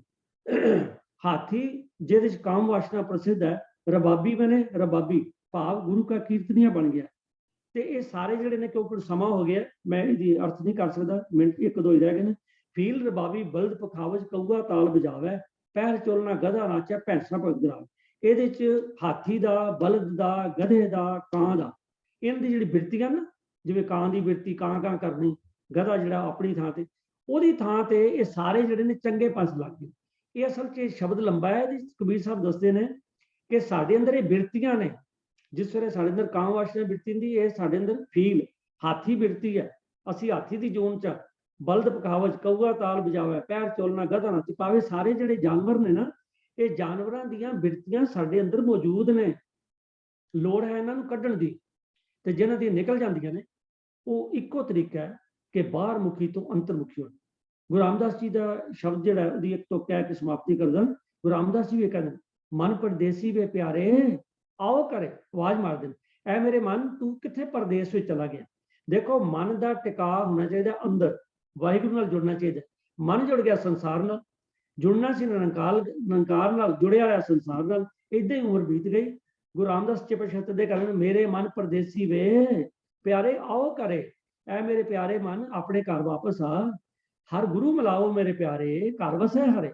ਗੁਰੂ ਤੇਰੇ ਅੰਦਰ ਵਸਦਾ ਹੈ, ਤੂੰ ਕਿੱਥੇ ਬਾਹਰ ਭਟਕਦਾ ਪਿਆ, ਰੰਗ ਰਲੀਆਂ ਮਾਣੋ ਮੇਰੇ ਪਿਆਰੇ, ਹਰ ਕਿਰਪਾ ਕਰੇ ਤੇਰੇ ਤੇ ਗੁਰੂ ਕਿਰਪਾ ਕਰੇ, ਤੂੰ ਮੌਜਾਂ ਮਾਣੇਗਾ ਇੱਕ ਵਾਰੀ ਅੰਦਰ ਆ ਜਾ। ਅੰਦਰ ਆ ਜਾਣ ਦਾ ਮਤਲਬ ਹੈ ਆਪਣੇ ਅੰਤਰ ਆਤਮੇ ਜੋੜ। ਗੁਰੂ ਨਾਨਕ ਤੁਠਾ ਮੇਰੇ ਪਿਆਰੇ ਮੇਲੇ, ਜਿੱਥੇ ਗੁਰੂ ਨਾਨਕ ਤੁਰਠਦਾ ਉਹਨੂੰ ਇਹ ਮੇਲ ਦੀ ਅਵਸਥਾ ਦਿੰਦਾ। ਅੱਜ ਅਸੀਂ ਅਰਦਾਸ ਕਰਨੀ ਹੈ, ਧੰਨ ਗੁਰੂ ਨਾਨਕ ਪਾਤਸ਼ਾਹ ਜੀ ਕਿਰਪਾ ਕਰੋ, ਬਖਸ਼ਿਸ਼ ਕਰੋ ਸਤਿਗੁਰੂ ਸੱਚੇ ਪਾਤਸ਼ਾਹ ਜੀ, ਸਾਡੀ ਜਿਹੜੀ ਬਾਹਰ ਮੁਖੀ ਬਿਰਤੀ ਹੈ ਇਹ ਅੰਤਰਮੁਖੀ ਹੋ ਜਾਏ। ਸੰਸਾਰ ਜਿਹੜਾ ਹੈਗਾ ਇਹ ਸੰਸਾਰ ਮਾਣਨ ਲਈ ਹੈ, ਸੰਸਾਰ ਵਿੱਚ ਡੁੱਬਣ ਲਈ ਨਹੀਂ ਹੈ। ਦੇਖੋ ਆਪਾਂ ਦਰਿਆ ਤੇ ਜਾਣੇ ਨਾ, ਦਰਿਆ ਤੇ ਇਸ਼ਨਾਨ ਕਰਨਾ ਡੁੱਬਣ ਲਈ ਨਹੀਂ ਹੈ। ਦਰਿਆ ਤੇ ਉਹੀ ਹੈ, ਕੋਈ ਡੁੱਬ ਜਾਂਦਾ ਕੋਈ ਤਰ ਜਾਂਦਾ, ਉਹੀ ਦਰਿਆ ਹੈ ਜਿਹਨੂੰ ਪਾਰ ਕਰਕੇ ਲੋਕੀ ਜਿਹੜੇ ਨੇ ਦਰਿਆ ਬੇੜੀ ਤੇ ਚੜ੍ਹ ਕੇ ਜਾਂ ਜਹਾਜ਼ ਤੇ ਚੜ੍ਹ ਕੇ ਪਾਰ ਕਰਦੇ ਨੇ, ਦੂਜਿਆਂ ਕਿਨਾਰਿਆਂ ਤੇ ਜਾ ਕੇ ਆਪਣੇ ਵਪਾਰ ਕਰਦੇ ਨੇ, ਕੁਝ ਕਰਦੇ ਨੇ, ਆਉਂਦੇ ਨੇ ਜਾਂਦੇ ਨੇ, ਪਰ ਕਈ ਵਿੱਚ ਡੁੱਬ ਜਾਂਦੇ ਨੇ। ਤੇ ਇਸ ਕਰਕੇ ਸੰਸਾਰ ਜਿਹੜਾ ਨਾ ਇਹਨੂੰ ਤਦੇ ਆ ਕੇ ਸੰਸਾਰ ਸਮੁੰਦੇ ਤਾਰ ਗੋਬਿੰਦੇ, ਇਹ ਸੰਸਾਰ ਇੱਕ ਸਮੁੰਦਰ ਹੈ, ਪਰ ਇਸ ਸਮੁੰਦਰ ਵਿੱਚ ਲਹਿਰਾਂ ਕਿਹੜੀਆਂ ਨੇ, ਲਹਿਰਾਂ ਹੈਗੀਆਂ ਨੇ ਵਿਕਾਰਾਂ ਦੀਆਂ, ਤੇ ਵਾਹਿਗੁਰੂ ਸਾਨੂੰ ਤਾਰ ਤਾਂ ਜੇ ਲਹਿਰਾਂ 'ਚ ਨਾ ਡੁੱਬ ਜਾਈਏ, ਪਾਰ ਹੋ ਜਾਈਏ। ਸਤਿਗੁਰੂ ਜੀ ਕਿਰਪਾ ਕਰਨਗੇ, ਜੇਕਰ ਆਪਾਂ ਬਾਣੀ ਨੂੰ ਮਨ 'ਚ ਵਸਾਵਾਂਗੇ, ਬਾਣੀ ਅਨੁਸਾਰ ਜੀਵਨ ਜੀਵਾਂਗੇ ਤੇ ਰੱਬ ਨੂੰ ਮਿਲਣਾ ਕੋਈ ਔਖਾ ਨਹੀਂਗਾ। ਪਰ ਜੇਕਰ ਹੁਣ ਵਰਗਾ ਹੀ ਜੀਵਨ ਏਦਾਂ ਹੀ ਚੱਲਦੇ ਰਹੇ ਵੀ ਚਲੋ ਗੁਰਦੁਆਰੇ ਵੀ ਜਾ ਗਏ ਤੇ ਦੂਜੇ ਪਾਸੇ ਕਿਤੇ ਹੋਰ ਵੀ ਚਲੇ ਗਏ, ਠੀਕ ਹੈ ਨਾ, ਤੇ ਥੋੜਾ ਜਿਹਾ ਝੂਠ ਵੀ ਬੋਲ ਲਿਆ, ਥੋੜਾ ਜਿਹਾ ਸੱਚ ਵੀ ਬੋਲ ਲਿਆ, ਥੋੜੀ ਜਿਹੀ ਸੰਗਤ ਵੀ ਕਰ ਲਈ, ਥੋੜੀ ਜਿਹੀ ਕਿਤੇ ਹੋਰ ਵੀ ਮਹਿਫਲ 'ਚ ਬੈਠ ਕੇ, ਇਦਾਂ ਨਹੀਂ ਗੱਲ। ਹਾਂ, ਇੱਕ ਪਾਸੇ ਹੋਣਾ ਪੈਣਾ। ਸਤਿਗੁਰੂ ਕਿਰਪਾ ਕਰਨ ਅਸੀਂ ਰੱਬ ਵੱਲ ਹੋ ਜਾਈਏ, ਫਿਰ ਰੱਬ ਸਾਡੇ ਵੱਲ ਹੋਏਗਾ। ਜੇ ਤੂੰ ਮੇਰਾ ਹੋਏ ਨੇ ਸਭ ਜਗ ਤੇਰਾ ਹੋਏ, ਤੇ ਫਿਰ ਤੇ ਸਾਰਾ ਸੰਸਾਰ ਹੀ ਤੇਰਾ। ਇੰਨਾ ਆਨੰਦ ਆਏਗਾ ਜ਼ਿੰਦਗੀ 'ਚ, ਇੰਨਾ ਆਨੰਦ ਆਏਗਾ ਮੈਂ ਦੱਸ ਹੀ ਨਹੀਂ ਸਕਦਾ ਜੀ, ਸਿਰਫ ਫਤਿਹ ਬੁਲਾ ਸਕਦਾ। ਵਾਹਿਗੁਰੂ ਜੀ ਕਾ ਖਾਲਸਾ, ਵਾਹਿਗੁਰੂ ਜੀ ਕੀ ਫਤਿਹ। ਵਾਹਿਗੁਰੂ ਜੀ ਕੀ ਫਤਿਹ। ਵਾਹਿਗੁਰੂ ਜੀ ਕਾ ਖਾਲਸਾ, ਵਾਹਿਗੁਰੂ ਜੀ ਕੀ ਫਤਿਹ। ਵਾਹਿਗੁਰੂ ਜੀ ਕੀ ਫਤਿਹ। ਧੰਨਵਾਦ ਜੀ ਵੀਰ ਰਾਇਆ ਸਿੰਘ ਜੀ, ਆਪ ਜੀ ਨੇ ਅੱਜ ਦੇ ਇਸ ਸ਼ਬਦ ਦੀ ਵਿਚਾਰ ਸਾਡੇ ਨਾਲ ਸਾਂਝੀ ਕੀਤੀ ਹੈ। ਗੁਰੂ ਕਿਰਪਾ ਕਰੇ ਇਹ ਅੰਤਰਮੁਖੀ ਹੋਣ ਦੀ ਜਾਚ ਸਾਨੂੰ ਸਾਰਿਆਂ ਨੂੰ ਆਵੇ। ਬਾਹਰਮੁਖੀ ਜੀਵਨ ਤਾਂ ਅਸੀਂ ਤਕਰੀਬਨ ਜੀ ਰਹੇ ਹਾਂ, ਸਾਰੇ ਜੀ ਜਾਂਦੇ ਹਾਂ। ਭਾਗਾਂ ਵਾਲੇ ਹਨ ਉਹ ਗੁਰੂ ਕੇ ਪਿਆਰੇ ਲਾਡਲੇ ਜਿਹੜੇ ਅੰਤਰਮੁਖੀ ਹੋ ਕੇ ਜੀਵਨ ਜਿਉਣ ਦੀ ਜਾਚ ਸਿੱਖ ਲੈਂਦੇ ਹਨ, ਲੋਕ ਵਿੱਚ ਵੀ ਤੇ ਪ੍ਰਲੋਕ ਵਿੱਚ ਵੀ, ਭਾਵ ਆਪਣੇ ਇਸ ਜੀਵਨ ਨੂੰ ਵੀ ਆਉਣ ਵਾਲੇ ਜੀਵਨ ਨੂੰ ਵੀ ਸਵਾਰ ਲੈਂਦੇ ਹਨ। ਗੁਰੂ ਕਿਰਪਾ ਕਰੇ, ਸਤਿਗੁਰ ਅੱਗੇ ਅਰਦਾਸ ਕਰੀਏ, ਮਹਾਰਾਜ ਜੀਓ ਆਪਣੇ ਜੀਵਨ ਦੀ ਰੋਜ਼ਾਨਾ ਖੋਜ, ਅੰਦਰਲਾ ਝਾਤ ਮਾਰਨ ਦੀ ਜਾਚ ਸਾਨੂੰ ਆਵੇ। ਜਿੱਥੇ ਜਿੱਥੇ ਸਾਡੇ ਅੰਦਰ ਕਮਜ਼ੋਰੀਆਂ ਹਨ, ਕਮੀਆਂ ਹਨ, ਸਤਿਗੁਰ ਅੱਗੇ ਤਰਲਾ ਕਰੀਏ, ਮਹਾਰਾਜ ਜੀ ਆਪ ਬਖਸ਼ਿਸ਼ ਕਰੋ। ਅਸੀਂ ਆਪ ਤਾਂ ਇਸ ਤੋਂ ਨਿਕਲਣ ਦੇ ਸਮਰੱਥ ਨਹੀਂ, ਇਸ ਭਵਜਲ ਸੰਸਾਰ ਤੋਂ ਤੁਸੀਂ ਆਪ ਹੀ ਕਿਰਪਾ ਕਰਕੇ ਕੱਢੋ, ਔਰ ਅੰਦਰਮੁਖੀ ਕਰਕੇ ਜੋ ਸਾਨੂੰ ਸਮਝ ਹੈ ਉਹ ਸਾਡੀ ਝੋਲੀ ਵਿੱਚ ਪਾ ਦਿਓ। ਧੰਨਵਾਦ ਜੀ ਵੀਰ ਰਾਇਆ ਸਿੰਘ ਜੀ, ਆਪ ਜੀ ਨੇ ਬੜੀ ਕਿਰਪਾ ਕੀਤੀ ਹੈ। ਤਾਂ ਮੈਂ ਬੇਨਤੀ ਕਰ ਰਿਹਾ ਹਾਂ ਵੀਰ MP ਸਿੰਘ ਜੀ ਨੂੰ ਕਿ ਕੁਐਸਚਨ ਆਨਸਰ ਅੱਜ ਦੇ ਜਿਹੜੇ ਹਨ ਕਿਰਪਾ ਕਰਕੇ ਲੈ ਲੈ ਜਾਣ। ਵੀਰ MP ਸਿੰਘ ਜੀ। ਮੈਨੂੰ ਖਿਮਾ ਕਰਦੀ ਇੱਕ ਚੈਟ ਦੇ ਵਿੱਚ ਨਾ ਜੀ, ਕਿਰਪਾਲ ਸਿੰਘ ਨੇ ਕਿਹਾ ਕਿ ਮੈਨੀ American Sikhs came to Sikhism through exposure to yoga। ਉਹ ਉਹਨਾਂ ਦੇ ਹੈਂਡ ਰੇਜ਼ ਹੈ, ਉਹਨਾਂ ਸਵਾਲ ਕਰਨਾ ਹੈ, ਉਹਨਾਂ ਦਾ ਹੈਂਡ ਰੇਜ਼ ਹੈ। अच्छा चलो ठीक है। तो हाँ जी सर किरपाल सिंह। MP ਸਿੰਘ ਜੀ। ਵਾਹਿਗੁਰੂ ਜੀ ਕਾ ਖਾਲਸਾ, ਵਾਹਿਗੁਰੂ ਜੀ ਕੀ ਫਤਿਹ। ਸੋ ਸਭ ਤੋਂ ਪਹਿਲੇ ਸਰ ਕਿਰਪਾਲ ਸਿੰਘ ਜੀ ਦਾ ਹੀ ਹੈਂਡ ਰੇਜ਼ਡ ਹੈ, ਤੇ ਉਹਨਾਂ ਨੂੰ ਰਿਕੁਐਸਟ ਹੈ ਜੀ ਆਪਣੀ ਗੱਲ ਸਾਂਝੀ ਕਰ ਲੈਣ। ਵਾਹਿਗੁਰੂ ਜੀ ਕਾ ਖਾਲਸਾ, ਵਾਹਿਗੁਰੂ ਫਤਿਹ ਜੀ। ਸਰਦਾਰ ਰਾਜਾ ਸਿੰਘ ਜੀ ਤੁਸੀਂ ਬਹੁਤ ਸੋਹਣੇ ਤਰੀਕੇ ਨਾਲ ਸ਼ਬਦ ਐਕਸਪਲੇਨ ਕੀਤਾ, ਥੈਂਕ ਯੂ। ਤੇ ਮੈਂ ਇਹ ਅਰਜ਼ ਕਰਨੀ ਸੀ ਕਿ ਵੀ ਅੱਜ ਕੱਲ ਮੈਡੀਕਲ ਫੀਲਡ ਦੇ ਵਿੱਚ ਤੇ ਯੋਗਾ ਤੇ ਮੈਡੀਟੇਸ਼ਨ ਦਾ ਬੜਾ ਪ੍ਰਚਾਰ ਹੈ, ਤੇ ਉਹਨੂੰ ਵਰਤੋਂ ਵੀ ਕੀਤੀ ਜਾਂਦੀ ਹੈ ਫॉर ਕਲੀਨਿਕਲ ਰਿਲੀਫ। ਤੇ ਮੈਂ ਇਹ ਵੀ ਅਰਜ਼ ਕੀਤੀ ਹੈ ਕਿ ਵੀ ਜਿਹੜੇ ਅਮਰੀਕਨ ਸਿੱਖ ਹੈ, ਕਾਫੀ ਉਹ ਮੈਜੋਰਿਟੀ ਆਫ ਦੈਮ ਜਿਹੜੇ ਨੇ ਯੋਗਾ ਦੇ ਰਾਹੀਂ ਸਿੱਖ ਬਣੇ।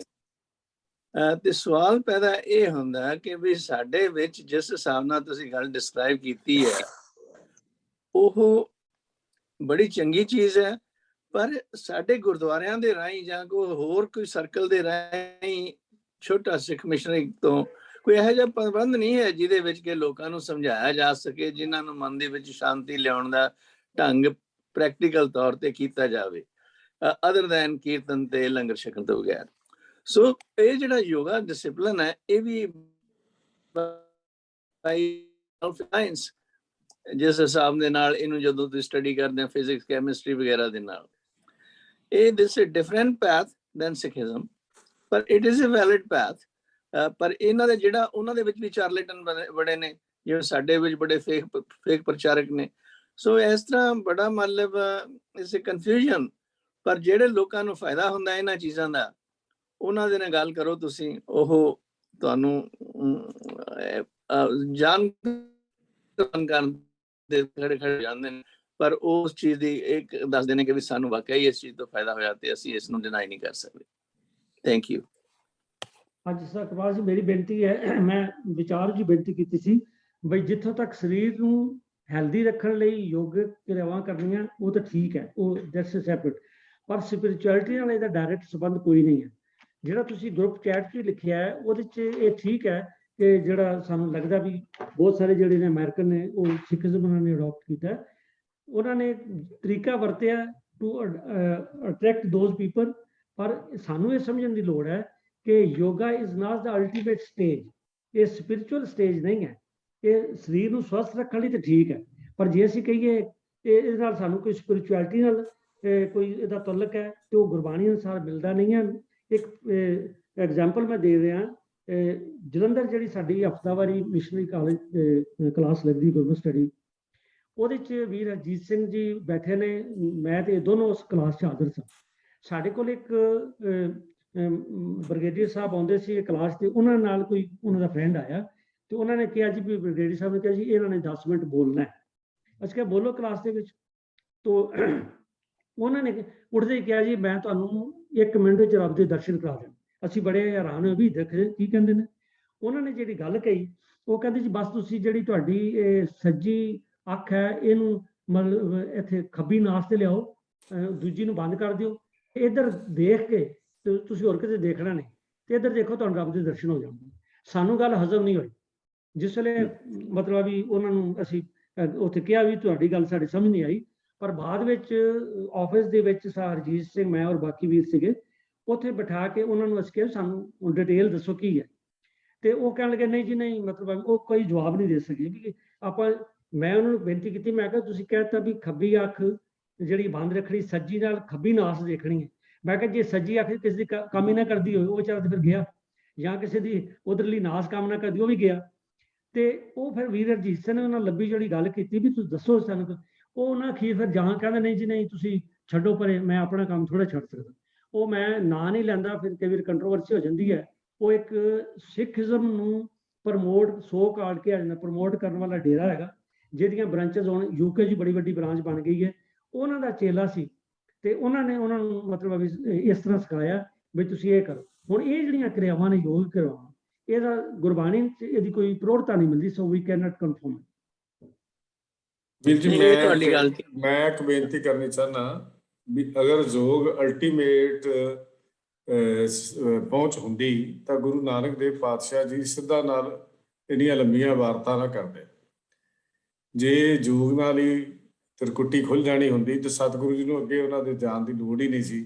ਉੱਥੇ ਉਹਨਾਂ ਦੇ ਨਾਲ ਨਾ ਹੀ ਸਿੱਧ ਗੋਸ਼ਟ ਕਰਨ ਦੀ ਲੋੜ ਸੀ, ਨਾ ਹੀ ਹੋਰ ਬਾਣੀ ਉਚਾਰਨ ਕਰਨ ਦੀ ਲੋੜ ਸੀ। ਗੋਸ਼ਟ ਦਾ ਭਾਵ ਹੀ ਅਸੀਂ ਵੀ ਜੋਗੀ ਇਹ ਕਹਿੰਦੇ ਸੀ ਵੀ ਯੋਗ ਕਰਕੇ ਅਸੀਂ ਇੱਥੇ ਪੁਰਾਣਾ ਧੁੰਨੀ ਤੋਂ ਸ਼ੁਰੂ ਕਰਦੇ ਹਾਂ, ਫਿਰ ਉਹ ਘੁਮਾ ਕੇ ਚੱਕਰ ਜਿਹੜੇ ਉੱਤੇ ਲਿਆ ਕੇ ਫਿਰ ਇੱਥੇ ਗਲੇ ਤੋਂ ਅਸੀਂ ਮੱਥੇ ਤੇ ਆ ਕੇ ਧਿਆਨ ਟਿਕਾਉਂਦੇ ਹਾਂ, ਇੱਥੇ ਤਿਰਕੁੱਟੀ ਖੁੱਲ ਜਾਂਦੀ ਹੈ। ਇਹਨਾਂ ਚੀਜ਼ਾਂ ਦਾ ਜਿਹੜਾ ਹੈ ਅਧਿਆਤਮਕਵਾਦ ਨਾਲ ਜਾਂ ਮਨ ਦੇ ਟਿਕਾਓ ਦੇ ਨਾਲ ਸਰੀਰ ਨੂੰ ਕਸ਼ਟ ਦੇਣ ਤੋਂ ਇਲਾਵਾ ਹੋਰ ਕੁਝ ਹੈ ਨਹੀਂ ਹੈ। ਜੇ ਇਹ ਹੁੰਦਾ ਤਾਂ ਗੁਰੂ ਸਾਹਿਬ ਜੀ ਫਿਰ ਇੰਨੀ ਜ਼ਿਆਦਾ ਸਾਡੀ ਚਰਚਾ ਨਾ ਕਰਕੇ ਦੱਸਦੇ। ਇਹ ਚਰਚਾ ਕੀਤੀਆਂ ਹਨ। ਦੂਸਰੀ ਬੇਨਤੀ ਇਹ ਹੈ ਵੀ ਹਰ ਪਾਸਿਓਂ ਸਿੱਖੀਜ਼ਮ ਨੂੰ ਢਾਹ ਲਾਉਂਦੀਆਂ ਤਿਆਰੀਆਂ ਹੁੰਦੀਆਂ ਨੇ। ਮੈਂ ਛੋਟੀ ਜਿਹੀ ਗੱਲ ਹੀ ਕਰ ਰਿਹਾ ਵੀ ਅੱਜ ਹੀ ਸਵੇਰੇ ਵੀਰ ਰਜਿੰਦਰ ਸਿੰਘ ਜੀ ਦਾ ਫੋਨ ਆਇਆ, ਮੈਨੂੰ ਵੀ ਆਇਆ, MP ਸਿੰਘ ਜੀ ਨੂੰ ਵੀ ਆਇਆ, ਸਰ ਰਾਜਾ ਸਿੰਘ ਜੀ ਨੂੰ ਵੀ ਉਹਨਾਂ ਨੇ ਗੱਲ ਕੀਤੀ। ਇੱਕ ਸੱਜਣ ਕਹਿੰਦੇ ਵੀ ਸਤਿਕਰਤਾਰ ਜਿਹੜਾ ਹੈ ਉਹ ਪ੍ਰਵਾਨਿਤ ਸ਼ਬਦ ਹੈ, ਪਰ ਸਾਨੂੰ ਸਤਿਕਰਤਾਰ ਨੂੰ ਜਿਹੜਾ ਪ੍ਰਮੋਟ ਕਰਨਾ ਚਾਹੀਦਾ। ਹੁਣ ਦੇਖੋ ਉਸ ਵਿਚਾਰੇ ਦਾ ਕਸੂਰ ਕੋਈ ਨਹੀਂ ਹੈ। ਕਿਉਂਕਿ ਉਹਨੂੰ ਜਿਹੜੀ ਹਦਾਇਤ ਹੋਈ ਹੈ ਉਹ ਕਿਸੇ ਹੋਰ ਪਾਸਿਓਂ ਹੁੰਦੀ ਹੈ। ਸਿੱਖ ਜਿਹੜਾ ਜਦੋਂ ਵਾਹਿਗੁਰੂ ਜੀ ਕਾ ਖਾਲਸਾ ਵਾਹਿਗੁਰੂ ਜੀ ਕੀ ਫਤਿਹ ਬੁਲਾਉਂਦਾ ਹੈ ਤਾਂ ਉਹਦੇ ਅੰਦਰ ਇੱਕ ਨਵੀਂ ਚੜ੍ਹਦੀ ਕਲਾ ਜਿਹੀ ਹੁੰਦੀ ਹੈ ਵੀ ਮੈਂ ਗੁਰੂ ਦਾ ਹਾਂ ਤਾਂ ਮੇਰਾ ਗੁਰੂ ਦੀ ਫਤਿਹ ਔਰ ਮੇਰੀ ਵੀ ਫਤਿਹ ਹੈ, ਉਹਦੇ ਇੱਕ ਵਿਸ਼ਵਾਸ ਪੈਦਾ ਹੋ ਜਾਂਦਾ। ਔਰ ਇਹ ਜਿਹੜਾ ਸਾਡਾ ਵਿਰੋਧੀ ਤੱਤ ਹਨ ਉਹਨਾਂ ਨੂੰ ਇਹ ਸਾਰਾ ਕੁਝ ਪਤਾ ਜਾਣਦੇ ਆ, ਸਾਡੀ ਹਰ ਰਗ ਨੂੰ ਉਹਨਾਂ ਫੜਿਆ ਹੋਇਆ। ਉਹਨਾਂ ਦੀ ਇੱਕੋ ਹੀ ਏਮ ਹੈ ਵੀ ਇਹਨਾਂ ਨੂੰ ਫਤਿਹ ਤੋਂ ਤੋੜ ਦਿੱਤਾ ਜਾਏ। ਬਾਬਾ ਬੰਦਾ ਸਿੰਘ ਬਹਾਦਰ ਦੇ ਵੇਲੇ ਵੀ ਹੋਇਆ, ਫਤਿਹ ਦਰਸ਼ਨ ਕਹਿ ਕੇ ਵਾਹਿਗੁਰੂ ਜੀ ਕਾ ਖਾਲਸਾ ਵਾਹਿਗੁਰੂ ਜੀ ਕੀ ਫਤਿਹ ਤੋਂ ਤੋੜਨ ਦੀ ਯਤਨ ਗੱਲ ਕੀਤੀ ਗਈ। ਇਸੇ ਤਰ੍ਹਾਂ ਹੀ ਹੁਣ ਉਹ ਸਤਿਕਰਤਾਰ ਕੋਈ ਮਾੜਾ ਲਫ਼ਜ਼ ਨਹੀਂ ਹੈ। ਸਤਿਗੁਰੂ ਗੁਰੂ ਨਾਨਕ ਸਾਹਿਬ ਦੇ ਵੇਲੇ ਇਸਤੇਮਾਲ ਹੁੰਦਾ ਵੀ ਸੀ, ਵਰਤਿਆ ਵੀ ਜਾਂਦਾ ਸੀ, ਸਤਿਗੁਰੂ ਹੋਏਗਾ। ਪਰ ਜਦੋਂ ਕਲਗੀਧਰ ਪਾਤਸ਼ਾਹ ਜੀ ਨੇ ਸਾਨੂੰ ਵਾਹਿਗੁਰੂ ਜੀ ਕਾ ਖਾਲਸਾ ਵਾਹਿਗੁਰੂ ਜੀ ਕੀ ਫਤਿਹ ਕਹਿ ਕੇ ਅੰਮ੍ਰਿਤ ਪਾਨ ਕਰਾ ਕੇ ਖਾਲਸੇ ਦੀ ਸਿਰਜਣਾ ਕਰਕੇ ਔਰ ਜੋਤ ਗੁਰੂ ਗ੍ਰੰਥਰ ਰੱਖ ਕੇ ਗੁਰੂ ਗ੍ਰੰਥ ਸਾਹਿਬ ਅੰਦਰ ਰੱਖ ਕੇ ਔਰ ਪੰਥ ਨੂੰ ਜੁਗਤੀ ਬਖਸ਼ ਦਿੱਤੀ, ਸਰੀਰ ਬਖਸ਼ ਦਿੱਤਾ, ਕੋਈ ਵਿਧਾਨ ਫੈਸਲਾ ਬਣ ਗਿਆ ਵੀ ਸਾਡਾ ਫਤਿਹ ਬੁਲਾਉਣ ਦਾ ਵਿਧਾਨ ਹੈ। ਤੇ ਫਿਰ ਅਸੀਂ ਅਗਲੀ ਹੋਰ ਦਲੀਲਾਂ ਵਿੱਚ ਅਪੀਲਾਂ 'ਚ ਕਿਉਂ ਪੈਂਦੇ ਹਾਂ? ਸੇਮ ਪੋਜੀਸ਼ਨ ਇੱਥੇ ਹੈ ਵੀ ਯੋਗ ਸਿਹਤ ਲਈ, ਹੁਣੇ ਵੀਰ ਰਾਜਾ ਸਿੰਘ ਜੀ ਦੱਸਿਆ ਵੀ ਇਹ ਕਿਰਿਆ ਕੋਈ ਮਾੜੀ ਨਹੀਂ ਹੈ, ਸਿਹਤ ਲਈ ਚੰਗੀ ਹੋ ਸਕਦੀ ਹੈ।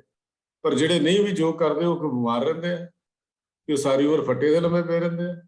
ਅਗਲਾ ਸਵਾਲ ਮੇਰਾ ਵੀ ਇਹ ਹੈਗਾ ਵੀ ਜਿਹੜੇ ਮੈਂ ਸਾਰੀ ਜ਼ਿੰਦਗੀ ਯੋਗ ਨਹੀਂ ਕੀਤਾ, ਨਾ ਮੇਰੇ ਦਾ ਤਜਰਬਾ ਕੋਈ, ਨਾ ਨਾਸ ਬੰਦ ਕਰਕੇ ਇਹਨੇ ਖੁੱਲ ਨਹੀਂ ਆਈ, ਤੇ ਮਾਲਕ ਦੀ ਕਿਰਪਾ ਨਾਲ ਅਸੀਂ ਵੀ ਠੀਕ ਠਾਕ ਹੀ ਹਾਂ। ਕੋਈ ਇਹਨੇ ਵੀ ਯੋਗ, ਕੋਈ ਸਿਹਤ ਨਾਲ ਵੀ ਇਕੱਲਾ ਯੋਗ ਕਰਨ ਵਾਲੇ ਬਿਮਾਰ ਹੀ ਨਹੀਂ ਹੁੰਦੇ। ਇਹ ਵੀ ਐਵੇਂ ਮੰਨਦੇ ਸਾਡੇ ਭੁਲੇਖੇ ਹਨ। ਠੀਕ ਹੈ, ਕਿਰਿਆ ਠੀਕ ਹੋ ਸਕਦੀ ਹੈ, ਉਹਨਾਂ ਦੀ ਕਸਰਤ ਹੈ, ਉਹ ਕਰ ਸਕਦੇ ਨੇ, ਲੇਕਿਨ ਅਲਟੀਮੇਟ ਏਮ ਜੇ ਯੋਗ ਹੁੰਦਾ ਤਾਂ ਫਿਰ ਗੁਰੂ ਨਾਨਕ ਪਾਤਸ਼ਾਹ ਸਾਨੂੰ ਇੰਨੀਆਂ ਲੰਬੀਆਂ ਚਰਚਾਵਾਂ ਕਰਕੇ ਉੱਥੇ ਤੱਕ ਨਾ ਲੈ ਕੇ ਜਾਂਦੇ ਕਿ ਸਾਡਾ ਇਸ ਯੋਗ ਤੋਂ ਉੱਪਰ ਦੀ ਗੱਲ ਹੈ। ਸਾਡਾ ਸਹਿਜ ਯੋਗ ਹੈ, ਸਾਡਾ ਕਸ਼ਟ ਯੋਗ ਨਹੀਂ ਹੈ। ਤੇ ਸਹਿਜ ਯੋਗ ਜਿਹੜਾ ਹੈ ਉਹ ਟਿਕਾਓ ਦੇ ਨਾਲ ਆਉਂਦਾ ਹੈ, ਸਹਿਜ ਯੋਗ ਕਿਰਿਆਵਾਂ ਨਾਲ ਨਹੀਂ ਆਉਂਦਾ। ਉਹ ਤਾਂ ਮਨ ਦਾ ਜਦੋਂ ਅੰਤਰਮੁਖੀ ਹੋਏਗਾ ਸਹਿਜ ਯੋਗ ਉਦੋਂ ਹੀ ਆਉਂਦਾ। ਸਾਡੇ ਅੰਦਰ ਹਠ ਯੋਗ ਨਹੀਂ ਹੈ। ਸਹਿਜ ਯੋਗ ਦੀ ਕਿਰਿਆ ਜਿਹੜੀ ਗੁਰੂ ਪਾਤਸ਼ਾਹ ਨੇ ਸਾਨੂੰ ਦਿੱਤੀ ਹੈ, ਉਹ ਅਸੀਂ ਉਹਦੇ 'ਚ ਆ ਕੇ ਆਪਣੇ ਆਪ ਨੂੰ ਤੁਰ। ਭਾਈ ਸਾਹਿਬ ਜੀ, ਤੁਹਾਡੇ ਵਿਚਾਰ ਬਿਲਕੁਲ ਸ਼ੁੱਧ ਨੇ।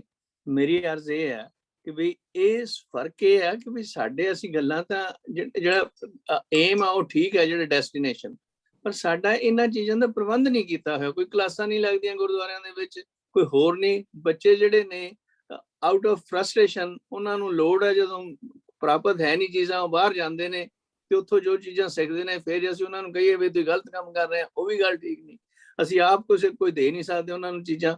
ਸੋ ਇਹਨਾਂ ਲਈ ਸਾਨੂੰ ਕੋਈ ਪ੍ਰਬੰਧ ਕਰਨ ਦੀ ਲੋੜ ਹੈ, ਤਾਂ ਹੀ ਇਸ ਪਾਸੇ ਅਸੀਂ ਲੱਗ ਸਕਦੇ ਹਾਂ। ਨਹੀਂ ਗੱਲੀਬਾਜ਼ੀ ਘਰ ਨਹੀਂ ਪੂਰਾ ਹੋ ਸਕਦਾ। ਬਿਲਕੁਲ ਬਿਲਕੁਲ ਜੀ, ਬਿਲਕੁਲ ਤੁਹਾਡੀ ਗੱਲ 16 ਨੇ ਠੀਕ ਹੈ, ਔਰ ਇਹ ਗੱਲ ਨੂੰ ਅਸੀਂ ਸਹਿਮਤ ਵੀ ਹੈਗੇ ਹਾਂ ਵੀ ਸਾਨੂੰ ਪ੍ਰਬੰਧ ਕਰਨ ਦੀ ਲੋੜ ਹੈ, ਸਾਨੂੰ ਸਮਝਾਉਣ ਦੀ ਲੋੜ ਹੈ। ਔਰ ਉਹ ਲੋਕ ਜਿਹੜੇ ਆਪਨੇ ਗੱਲ ਕੀਤੀ ਹੈ, ਬਹੁਤ ਸਾਰੇ ਜਿਹੜੇ ਅਮਰੀਕਨ ਹੈ ਉਹ ਜੋ ਸਿੱਖੀਜ਼ਮ ਨਾਲ ਜੁੜੇ, ਅਸਲ 'ਚ ਉਹ ਭਟਕਣਾ ਇੰਨੀ ਕੁ ਸੀ ਉਹਨਾਂ ਦੇ ਅੰਦਰ, ਉਹਨਾਂ ਨੂੰ ਕੋਈ ਥੋੜਾ ਜਿੰਨਾ ਕਿ ਰਾਹ ਲੱਭਾ ਇਸ ਕਿਰਿਆ ਦੇ ਨਾਲ ਕੋਈ ਮਨ ਮਾੜਾ ਮੋਟਾ ਟਿਕਾਓ 'ਚ ਉਹਨਾਂ ਦਾ ਆਇਆ ਹੋਏਗਾ, ਉਹਨਾਂ ਨੇ ਇਹਨੂੰ ਚੁਣ ਲਿਆ।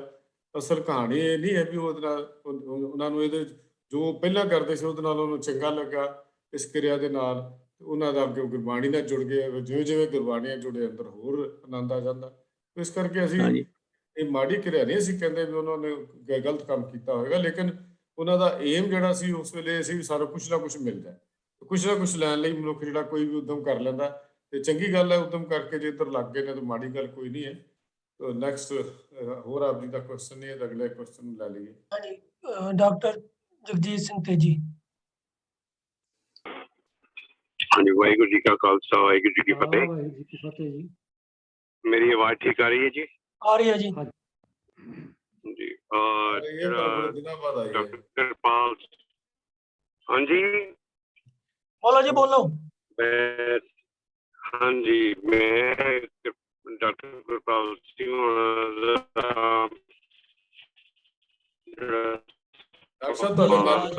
ਆਵਾਜ਼ ਗਈ ਜੀ, ਤੁਹਾਡੀ ਆਵਾਜ਼ ਕੱਟ ਗਈ ਡਾਕਟਰ ਤੇਜੀ ਜੀ, ਤੁਹਾਡੀ ਆਵਾਜ਼ ਕਾਫੀ ਨਜ਼ਦੀਕੀ ਹੁਣ ਠੀਕ ਨਹੀਂ, ਤੁਹਾਡੀ ਆਵਾਜ਼ ਬ੍ਰੇਕ ਹੋ ਰਹੀ ਹੈ।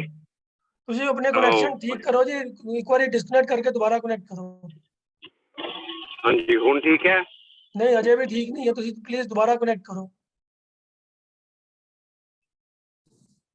ਹਾਂਜੀ, ਹੁਣ ਠੀਕ ਹੈ? ਚਲੋ ਹੁਣ ਬੋਲੋ, ਦੁਬਾਰਾ ਬੋਲੋ। ਹਾਂਜੀ, ਡਾਕਟਰ ਕਿਰਪਾਲ ਸਿੰਘ ਨੇ ਜਿਹੜਾ ਸਵਾਲ ਉਠਾਇਆ ਸੀਗਾ, ਹਰਭਜਨ ਸਿੰਘ ਜੋਗੀ ਪਹਿਲੇ ਦਿਨ ਤੋਂ ਜਿਹੜਾ ਆਇਆ ਸੀਗਾ ਨਾਰਥ ਅਮਰੀਕਾ ਦੇ ਵਿੱਚ, ਕਾਫੀ ਅਸੀਂ ਉਹਦੇ ਵਾਕਫ ਹੈਗੇ ਆ। ਉਹਦਾ ਜਿਹੜਾ ਗੋਲ ਸੀਗਾ ਉਹ ਮਾਸਟਰੀ ਆਫ ਕੁੰਡਲੀਨੀ ਯੋਗਾ ਦਾ ਸੀਗਾ। ਉਹ ਗੁਰਮੁਖੀ ਨਹੀਂ ਉਹਨੂੰ ਆਉਂਦੀ ਸੀ, ਉਰਦੂ ਦੇ ਵਿੱਚ ਗੁਰੂ ਗ੍ਰੰਥ ਸਾਹਿਬ ਜੀ ਪੜ੍ਹਦਾ ਸੀਗਾ। ਉਹਦੀ ਵਾਈਫ ਇੰਦਰਜੀਤ ਕੌਰ ਸ਼ੀ ਵਾਜ਼ ਉਹਨੇ ਗੁਰੂ ਗ੍ਰੰਥ ਸਾਹਿਬ ਜੀ ਗੁਰਬਾਣੀ ਗੁਰਮੁਖੀ 'ਚ ਪੜ੍ਹਦੀ ਸੀਗੀ। ਜਿਹੜਾ ਮਾਸਟਰੀ ਕੀਤੀ ਹੈਗੀ ਹੈ ਇਹਨੇ ਭਜਨ ਸਿੰਘ ਜੋਗੀ ਨੇ ਜਿਹੜੇ ਅਮਰੀਕਨ ਸਿੱਖ ਬਣਾਏ ਆ, ਯੈਸ, ਉਹਨੇ ਯੋਗਾ ਦੇ ਤੌਰ ਤੇ ਉਹਨਾਂ ਨੂੰ ਸਾਧਨਾ ਕਰਾਉਂਦਾ ਸੀਗਾ ਤੇ ਉਹਦੇ ਵਿੱਚ ਫਿਰ ਉਹ ਇੰਟਰੋਡਿਊਸ ਕਰਦਾ ਸੀਗਾ ਗੁਰਬਾਣੀ। ਕਈ ਲੋਕਾਂ ਨੇ ਆਪਣਾ ਲਈ ਗੁਰਬਾਣੀ ਤੇ ਸਮਝੀ ਤੇ ਗੁਰਬਾਣੀ ਦੇ ਵਿੱਚ ਰਚਤ ਹੋ ਗਏ, ਮਗਰ ਕਈ ਜਿਹੜੇ ਉਹਨਾਂ ਦੇ ਫਾਲੋਅਰਸ ਹੈਗੇ ਆ ਅਮਰੀਕਨ ਸਿੱਖ, ਉਹ ਭਜਨ ਸਿੰਘ ਜੋਗੀ ਨੂੰ ਜਿਸ ਤਰ੍ਹਾਂ ਕਿ ਅਸੀਂ ਗੁਰੂਆਂ ਨੂੰ ਮੰਨਦੇ ਉੱਦਾਂ ਮੰਨਦੇ ਆ, ਮਗਰ ਕਾਫੀ ਲੋਕੀ ਉਹਨੂੰ ਇਹ ਵੀ ਕਹਿੰਦੇ ਕਿ ਬਸ ਇਹ ਜੋ ਇਹ ਬੋਲ ਗਿਆ ਬਸ ਉਸ ਗੁਰੂ ਦਾ ਬਚਨ ਹੈ। ਪ੍ਰੋਬਲਮ ਇਹ ਹੁੰਦੀ ਹੈ ਕਿ ਜਦੋਂ ਅਸੀਂ ਗੁਰੂ ਗ੍ਰੰਥ ਸਾਹਿਬ ਜੀ ਪੜ੍ਹਦੇ ਹਾਂ, ਕਾਫੀ ਇੰਗਲਿਸ਼ ਦੇ ਟਰਾਂਸਲੇਸ਼ਨ ਪੜ੍ਹਦੇ ਆ ਕਿ ਇੱਕ ਸੰਤ ਸਿੰਘ ਖਾਲਸਾ ਐਰੀਜ਼ੋਨਾ ਦੇ ਵਿੱਚ, ਯੂਨੀਵਰਸਿਟੀ ਆਫ ਐਰੀਜ਼ੋਨਾ ਦੇ ਵਿੱਚ ਹੈਗਾ, ਤੇ ਉਹਨੇ ਟਰਾਂਸਲੇਟ ਕੀਤਾ ਸੀ। ਕਾਫੀ ਲੋਕ ਉਹਦੀ ਟਰਾਂਸਲੇਸ਼ਨ ਵਿੱਚ ਲਗਾ ਦਿੰਦੇ ਆ ਜਿਹੜੇ ਸਕਰੀਨ ਦੇ ਉੱਤੇ ਬ੍ਰਾਡਕਾਸਟ ਕਰਦੇ ਗਿਆ ਜੋ ਸ਼ਬਦ ਕੀਰਤਨ ਚੱਲਦਾ ਹੁੰਦਾ। ਪ੍ਰੋਬਲਮ ਇਹ ਹੈ ਕਿ ਜਦੋਂ ਯੋਗਾ ਦੀ ਹੁੰਦੀ ਹੈ ਡਿਸਕ੍ਰਿਪਸ਼ਨ, ਉੱਥੇ ਉਹਨੂੰ ਪ੍ਰੋਬਲਮ ਹੋ ਜਾਂਦੀ ਹੈ ਕਿ ਉੱਥੇ ਫਿਰ ਉਹਨੂੰ ਯੋਗਾ ਕਹਿਣਾ ਪੈਂਦਾ ਹੈਗਾ। ਇਹ ਲੋਕੀ ਜਿਹੜੇ ਹੈਗੇ ਮੈਜੋਰਿਟੀ, ਇਹ ਹਰਭਜਨ ਸਿੰਘ ਯੋਗੀ ਦੇ ਦੱਸੇ ਰਸਤੇ ਤੇ ਚੱਲਦੇ ਆ ਤੇ ਯੋਗਾ ਨੂੰ ਜ਼ਿਆਦਾ ਸਮਝਦੇ ਆ, ਮਗਰ ਕਈ ਲੋਕ ਇਹਨਾਂ ਤੋਂ ਟੁੱਟ ਕੇ ਗੁਰਬਾਣੀ ਦੀ ਰੀਅਲ ਮੀਨਿੰਗ ਦੇ ਉੱਤੇ ਆਪਣਾ ਜੀਵਨ ਚਲਾਉਂਦੇ ਆ। ਸੋ ਸਾਨੂੰ ਇਸ ਚੀਜ਼ ਦੇ ਉੱਤੇ ਜਿਹੜਾ ਕਿਰਪਾਲ ਸਿੰਘ ਉਹਨਾਂ ਨੇ ਦੱਸਿਆ ਹੈ ਕਿ ਸੋਚਣਾ ਚਾਹੀਦਾ ਹੈ ਕਿ there is a big difference here। ਸਾਨੂੰ ਗੁਰਬਾਣੀ ਦੇ ਵਿੱਚ ਲਿਖਿਆ ਕਿ ਸ਼ਬਦ ਕੁੰਡਲੀਨੀ ਹੈ, ਮੈਨੂੰ ਸਾਰਾ ਉਹਦਾ ਪਤਾ ਨਹੀਂ ਹੈਗਾ, ਕੁੰਡਲੀਨੀ ਹੀ ਸ਼ਬਦ ਹੈਗਾ। ਜਿਹੜੀ ਅਸੀਂ ਗੁਰਬਾਣੀ ਪੜ੍ਹਦੇ ਹਾਂ ਇਹੀ ਸਾਰਾ ਜਿਹੜਾ ਵਾਹਿਗੁਰੂ ਨੂੰ ਮਿਲਣ ਦਾ ਰਸਤਾ ਹੈ। ਯੋਗਾ ਇੱਕ ਐਕਸਰਸਾਈਜ਼ ਹੈ ਜਿਹਦੇ ਨਾਲ ਅਸੀਂ ਬਾਡੀ ਨੂੰ ਸਿੱਧੇ ਰਸਤੇ ਕਰਦੇ ਹਾਂ, ਪਰ ਜਿਹੜੀ ਅਲਟੀਮੇਟ ਦਿਮਾਗ ਨੂੰ ਸਿੱਧਾ ਕਰ ਲਈਏ ਤੇ ਫਿਰ ਬਾਡੀ ਵੀ ਆਪੇ ਸਿੱਧੀ ਹੋ ਜਾਂਦੀ ਹੈ। ਜਿਹੜਾ ਵੀਰ ਹਰਜੀਤ ਸਿੰਘ ਉਹਨਾਂ ਨੇ ਬੋਲਿਆ ਕਿ ਅਸੀਂ ਆਪਣੇ ਮਾਈਂਡ ਨੂੰ ਸਿੱਧਾ ਕਰਨਾ ਹੈਗਾ, ਉਹ ਗੁਰਬਾਣੀ ਦੇ ਨਾਲ ਵਿਚਾਰ ਕਰਕੇ, ਕਿਉਂਕਿ ਅਸੀਂ ਜਦੋਂ ਹੁਣ ਜ਼ਿੰਦਗੀ ਜਿੰਨੇ ਆ ਤੇ ਉਹਦੇ ਵਿੱਚ ਹਰ ਚੀਜ਼ ਰਿਲੇਟਡ ਹੈ ਮਟੀਰੀਅਲਿਜ਼ਮ ਦੇ ਨਾਲ। ਅਸੀਂ ਅਗਰ ਦੂਸਰੇ ਗੁਰੂ ਦੇ ਰਸਤੇ ਦੇ ਨਾਲ ਇਨਕਾ ਪਾ ਕੇ ਤਾਂ ਸਾਨੂੰ ਦੁਨੀਆ ਸਾਡੇ ਕੋਲ ਖਤਮ ਹੋ ਗਿਆ ਹੈ, ਪਲੀਜ਼ ਤੁਸੀਂ ਆਪਣੀ ਗੱਲ ਸ਼ਾਰਟ ਕਰੋ। ਓਕੇ ਜੀ, ਓਕੇ ਜੀ, ਬਸ ਮੈਂ ਇਹੀ ਕਹਿਣਾ ਕਿ ਗੁਰਬਾਣੀ ਦੇ ਵਿੱਚ that is the yoga, not physical yoga। Waheguru ji ਕਾ ਖਾਲਸਾ, ਵਾਹਿਗੁਰੂ ਜੀ ਕੀ ਫਤਿਹ। ਮਨਪ੍ਰੀਤ ਸਿੰਘ ਜੀ। ਵਾਹਿਗੁਰੂ ਜੀ ਕਾ ਖਾਲਸਾ, ਵਾਹਿਗੁਰੂ ਜੀ ਕੀ ਫਤਿਹ। ਮੇਰੇ ਦੋ ਛੋਟੇ ਛੋਟੇ ਕੁਐਸਚਨ ਨੇ ਜੀ। ਇੱਕ ਤਾਂ ਜਿਹੜਾ ਆਪ ਜੀ ਨੇ ਅੰਤਰਮੁਖੀ ਤੇ ਬਾਹਰਮੁਖੀ ਦੀ ਗੱਲ ਕੀਤੀ ਹੈ, ਉਹਦੇ ਚ ਮੇਰਾ ਇਹ ਕੁਐਸਚਨ ਹੈ ਕਿ ਅਸੀਂ ਪੜ੍ਹਿਆ ਵੀ ਬਹੁਤ ਵਾਰ ਹੈ, ਸਮਝਣ ਦੀ ਕੋਸ਼ਿਸ਼ ਵੀ ਕੀਤੀ ਹੈ, ਪਰ ਮੇਰਾ ਸ਼ਾਇਦ ਮੂਡ ਮਤ ਹੋਣ ਕਰਕੇ ਮੈਨੂੰ ਅਜੇ ਤੱਕ ਇਹ ਨਹੀਂ ਸਮਝ ਆਇਆ ਕਿ ਅੰਤਰਮੁਖੀ ਹੋਣ ਤੋਂ ਭਾਵ ਕੀ ਹੈ। ਇਹਦੇ ਚ ਐਗਜ਼ਾਮਪਲ ਦੇ ਹਿਸਾਬ ਨਾਲ ਜੇ ਕੋਈ ਦੱਸ ਸਕੋ, ਕਿਉਂਕਿ ਪੜ੍ਹਿਆ ਬਹੁਤ ਹੈ, ਸਮਝਣ ਦੀ ਕੋਸ਼ਿਸ਼ ਕੀਤੀ ਪਰ ਸਮਝ ਨਹੀਂ ਆਇਆ, ਇਹ ਪਲੀਜ਼ ਜ਼ਰੂਰ ਦੱਸਣਾ ਜੀ। ਦੂਜਾ, ਜਿੱਦਾਂ ਕਿ ਰਹਿਤ ਮਰਿਆਦਾ ਲਿਖਿਆ ਕਿ ਸੰਗਰਾਂਦ ਮੱਸਿਆ ਉਹਦੇ ਇਕੱਠ ਨੂੰ ਅਸੀਂ ਗੁਰਮਤ ਦੇ ਪ੍ਰਚਾਰ ਵਾਸਤੇ ਵਰਤ ਸਕਦੇ ਹਾਂ। ਇਹਦੇ ਨਾਲ ਹੀ ਮਤਲਬ ਰਿਲੇਟਡ ਕੁਐਸਚਨ ਇਹ ਹੈ ਕਿ ਜਿੱਦਾਂ ਬਾਹਰਲੇ ਮੁਲਕਾਂ ਦੇ ਵਿੱਚ ਜਿਹੜੇ ਲੋਕ ਨੇ ਉਹ ਹੈਲਥ ਕੌਨਸ਼ੀਅਸ ਕਾਫੀ ਨੇ, ਤੇ ਜੇ ਉਹਨਾਂ ਨੂੰ ਯੋਗਾ ਦੇ ਥਰੂ ਅਸੀਂ ਗੁਰਮਤ ਦੇ ਵਿੱਚ ਲੈ ਕੇ ਆਈਏ ਤੇ would it be wrong?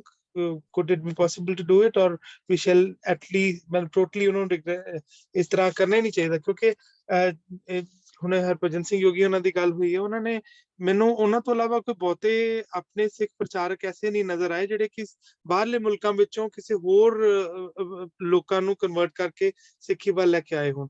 ਮੈਂ ਇਹ ਜਾਣਨਾ ਚਾਹੁੰਦਾ ਕਿ ਜੇ ਯੋਗ ਮਤ ਦੇ ਨਾਲ ਅਸੀਂ ਥੋੜਾ ਜਿਹਾ ਉਹਨਾਂ ਨੂੰ ਅਟੈਚ ਕਰਕੇ ਵਿਦ ਗੁਰਬਾਣੀ, ਜੇ ਗੁਰਬਾਣੀ ਵੱਲ ਲਾਈਏ, ਇਹ ਯੋਗ ਹੋਏਗਾ ਜਿਵੇਂ ਕਿ ਸੰਗਰਾਂਦ ਤੇ ਮੱਸਿਆ ਨੂੰ ਆਪਾਂ ਯੂਜ਼ ਕਰ ਸਕਦੇ ਹਾਂ?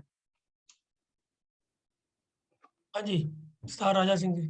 ਹਾਂਜੀ, ਇਸ ਤਰ੍ਹਾਂ ਮਨਪ੍ਰੀਤ ਸਿੰਘ ਜੀ, ਮੈਂ ਵਿੱਚ ਬੇਨਤੀ ਵੀ ਕੀਤੀ ਸੀ ਵੀ ਯੋਗੀ ਹਰਭਜਨ ਸਿੰਘ ਹੋਰਾਂ ਨੇ, ਮੈਂ ਉਹਨਾਂ ਦਾ ਨਾਂ ਨਹੀਂ ਸੀ ਲਿਆ, ਬਈ ਉਹਨਾਂ ਨੇ ਕੁਝ ਲੋਕਾਂ ਨੂੰ, ਕਿਉਂਕਿ ਉਹ ਦੇਰ ਟੋਟਲੀ ਫੋਰਨਰ, ਉਹਨਾਂ ਨੂੰ ਗੁਰਬਾਣੀ ਜਾਂ ਗੁਰਸਿੱਖੀ ਦਾ ਨਹੀਂ ਸੀ ਪਤਾ, ਉਹਨਾਂ ਨੂੰ ਅਟਰੈਕਟ ਕਰਨ ਲਈ ਉਹਨਾਂ ਨੇ ਕੋਈ ਰਸਤਾ ਅਪਣਾ ਲਿਆ, ਉਹਦੇ ਨਾਲ ਕੀਤਾ। ਬਟ ਉਹਦੇ ਨਾਲ ਕੀ ਹੈਗਾ, ਤੁਸੀਂ ਅਗਰ ਦੇਖੋ ਹੁਣ ਮੈਜੋਰਟੀ ਆਫ ਦੋਜ਼ ਪੀਪਲ ਜਿਹੜੇ ਨੇ ਉਹ ਕੁੰਡਲਨੀ ਤੇ ਜ਼ੋਰ ਦੇ ਰਹੇ ਨੇ, ਇਹ ਠੀਕ ਹੈ, ਕੀਰਤਨ ਕਰਦੇ ਨੇ, ਸਾਨੂੰ ਚੰਗਾ ਲੱਗਦਾ ਹੈ, ਗੁਰਬਾਣੀ ਨਾਲ ਜੁੜੇ ਨੇ, ਗੁੱਡ, ਪਰ ਉਹਨਾਂ ਦਾ ਜਿਹੜਾ ਯੋਗਵਾਦੀ ਸਾਧਨਾ ਨੇ ਉਹਨਾਂ ਨਾਲ ਬਿਲਕੁਲ ਅਟੈਚ ਨੇ।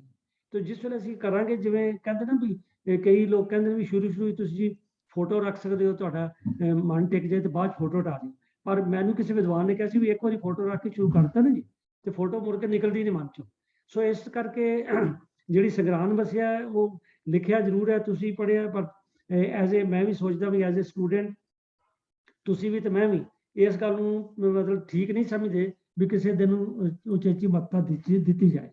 ਮਤਲਬ ਇਹ ਕੋਈ ਐਸੀ ਗੱਲ ਨਹੀਂ। ਜਿਸ ਵੇਲੇ ਸਾਡੇ ਜਿਵੇਂ ਡਾਕਟਰ ਕਿਰਪਾਲ ਸਿੰਘ ਨੇ ਕਿਹਾ ਸੀ, ਬੜੀ ਵਾਜਬ ਗੱਲ ਹੈ ਕਿ ਗੁਰਦੁਆਰਿਆਂ ਦੇ ਵਿੱਚ ਪ੍ਰਬੰਧ ਹੋਣੇ ਚਾਹੀਦੇ ਨੇ to attract our young and the other people, ਠੀਕ ਹੈ ਜੀ।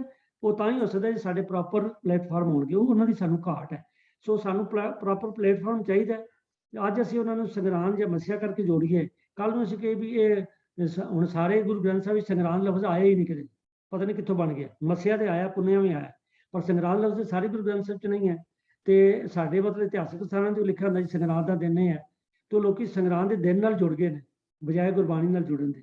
ਤੋਂ ਲੋੜ ਹੈ ਸਾਨੂੰ ਤੱਤ ਅਸਲੀਅਤ ਨਾਲ ਜੁੜਨ ਦੀ। ਮਤਲਬ ਇਹ ਇਸ ਕਰਕੇ ਜਿਵੇਂ ਸੰਗਰਾਂਦ ਤੇ ਬਸਿਆ ਹੁਣ ਇੱਕ ਤਰ੍ਹਾਂ ਦਾ ਨਿਖੜਵਾ ਅੰਗ ਬਣ ਗਿਆ ਨਾ ਗੁਰਦੁਆਰੇ ਦੇ, ਜੇ ਯੋਗਾ ਸ਼ੁਰੂ ਕਰਾਂਗੇ ਤੇ ਉਹ ਵੀ ਬਣ ਜਾਏਗਾ। ਤੇ ਇਹ ਗੱਲ ਨਹੀਂ ਹੈ, ਗੱਲ ਤੇ ਸਮਝਾਉਣ ਦੀ ਹੈ। ਤੇ ਜਿਹਨੂੰ ਸਮਝ ਆ ਜਾਏਗੀ, ਜਗਮੋ ਉਤਮ ਕਾਂਡੀਏ ਵਿਰਲੇ ਕਈ ਕੇ, ਤੇ ਜਿਨ੍ਹਾਂ ਨੂੰ ਸਮਝ ਆਏ ਆਪਾਂ ਨੂੰ ਕੋਈ ਐਸੇ ਸੱਜੇ ਖੱਬੇ ਦੇ ਤਰੀਕੇ ਵਰਤਣ ਦੀ ਘੱਟੋ ਘੱਟ ਮੇਰੀ ਤੇ ਮਨ ਨਹੀਂ ਮੰਨਦਾ। बहुत बहुत धन्यवाद जी। वीर हरजीत सिंह जी, रिक्वेस्ट है जी भी अगली अनाउंसमेंट करके समाप्ति करें।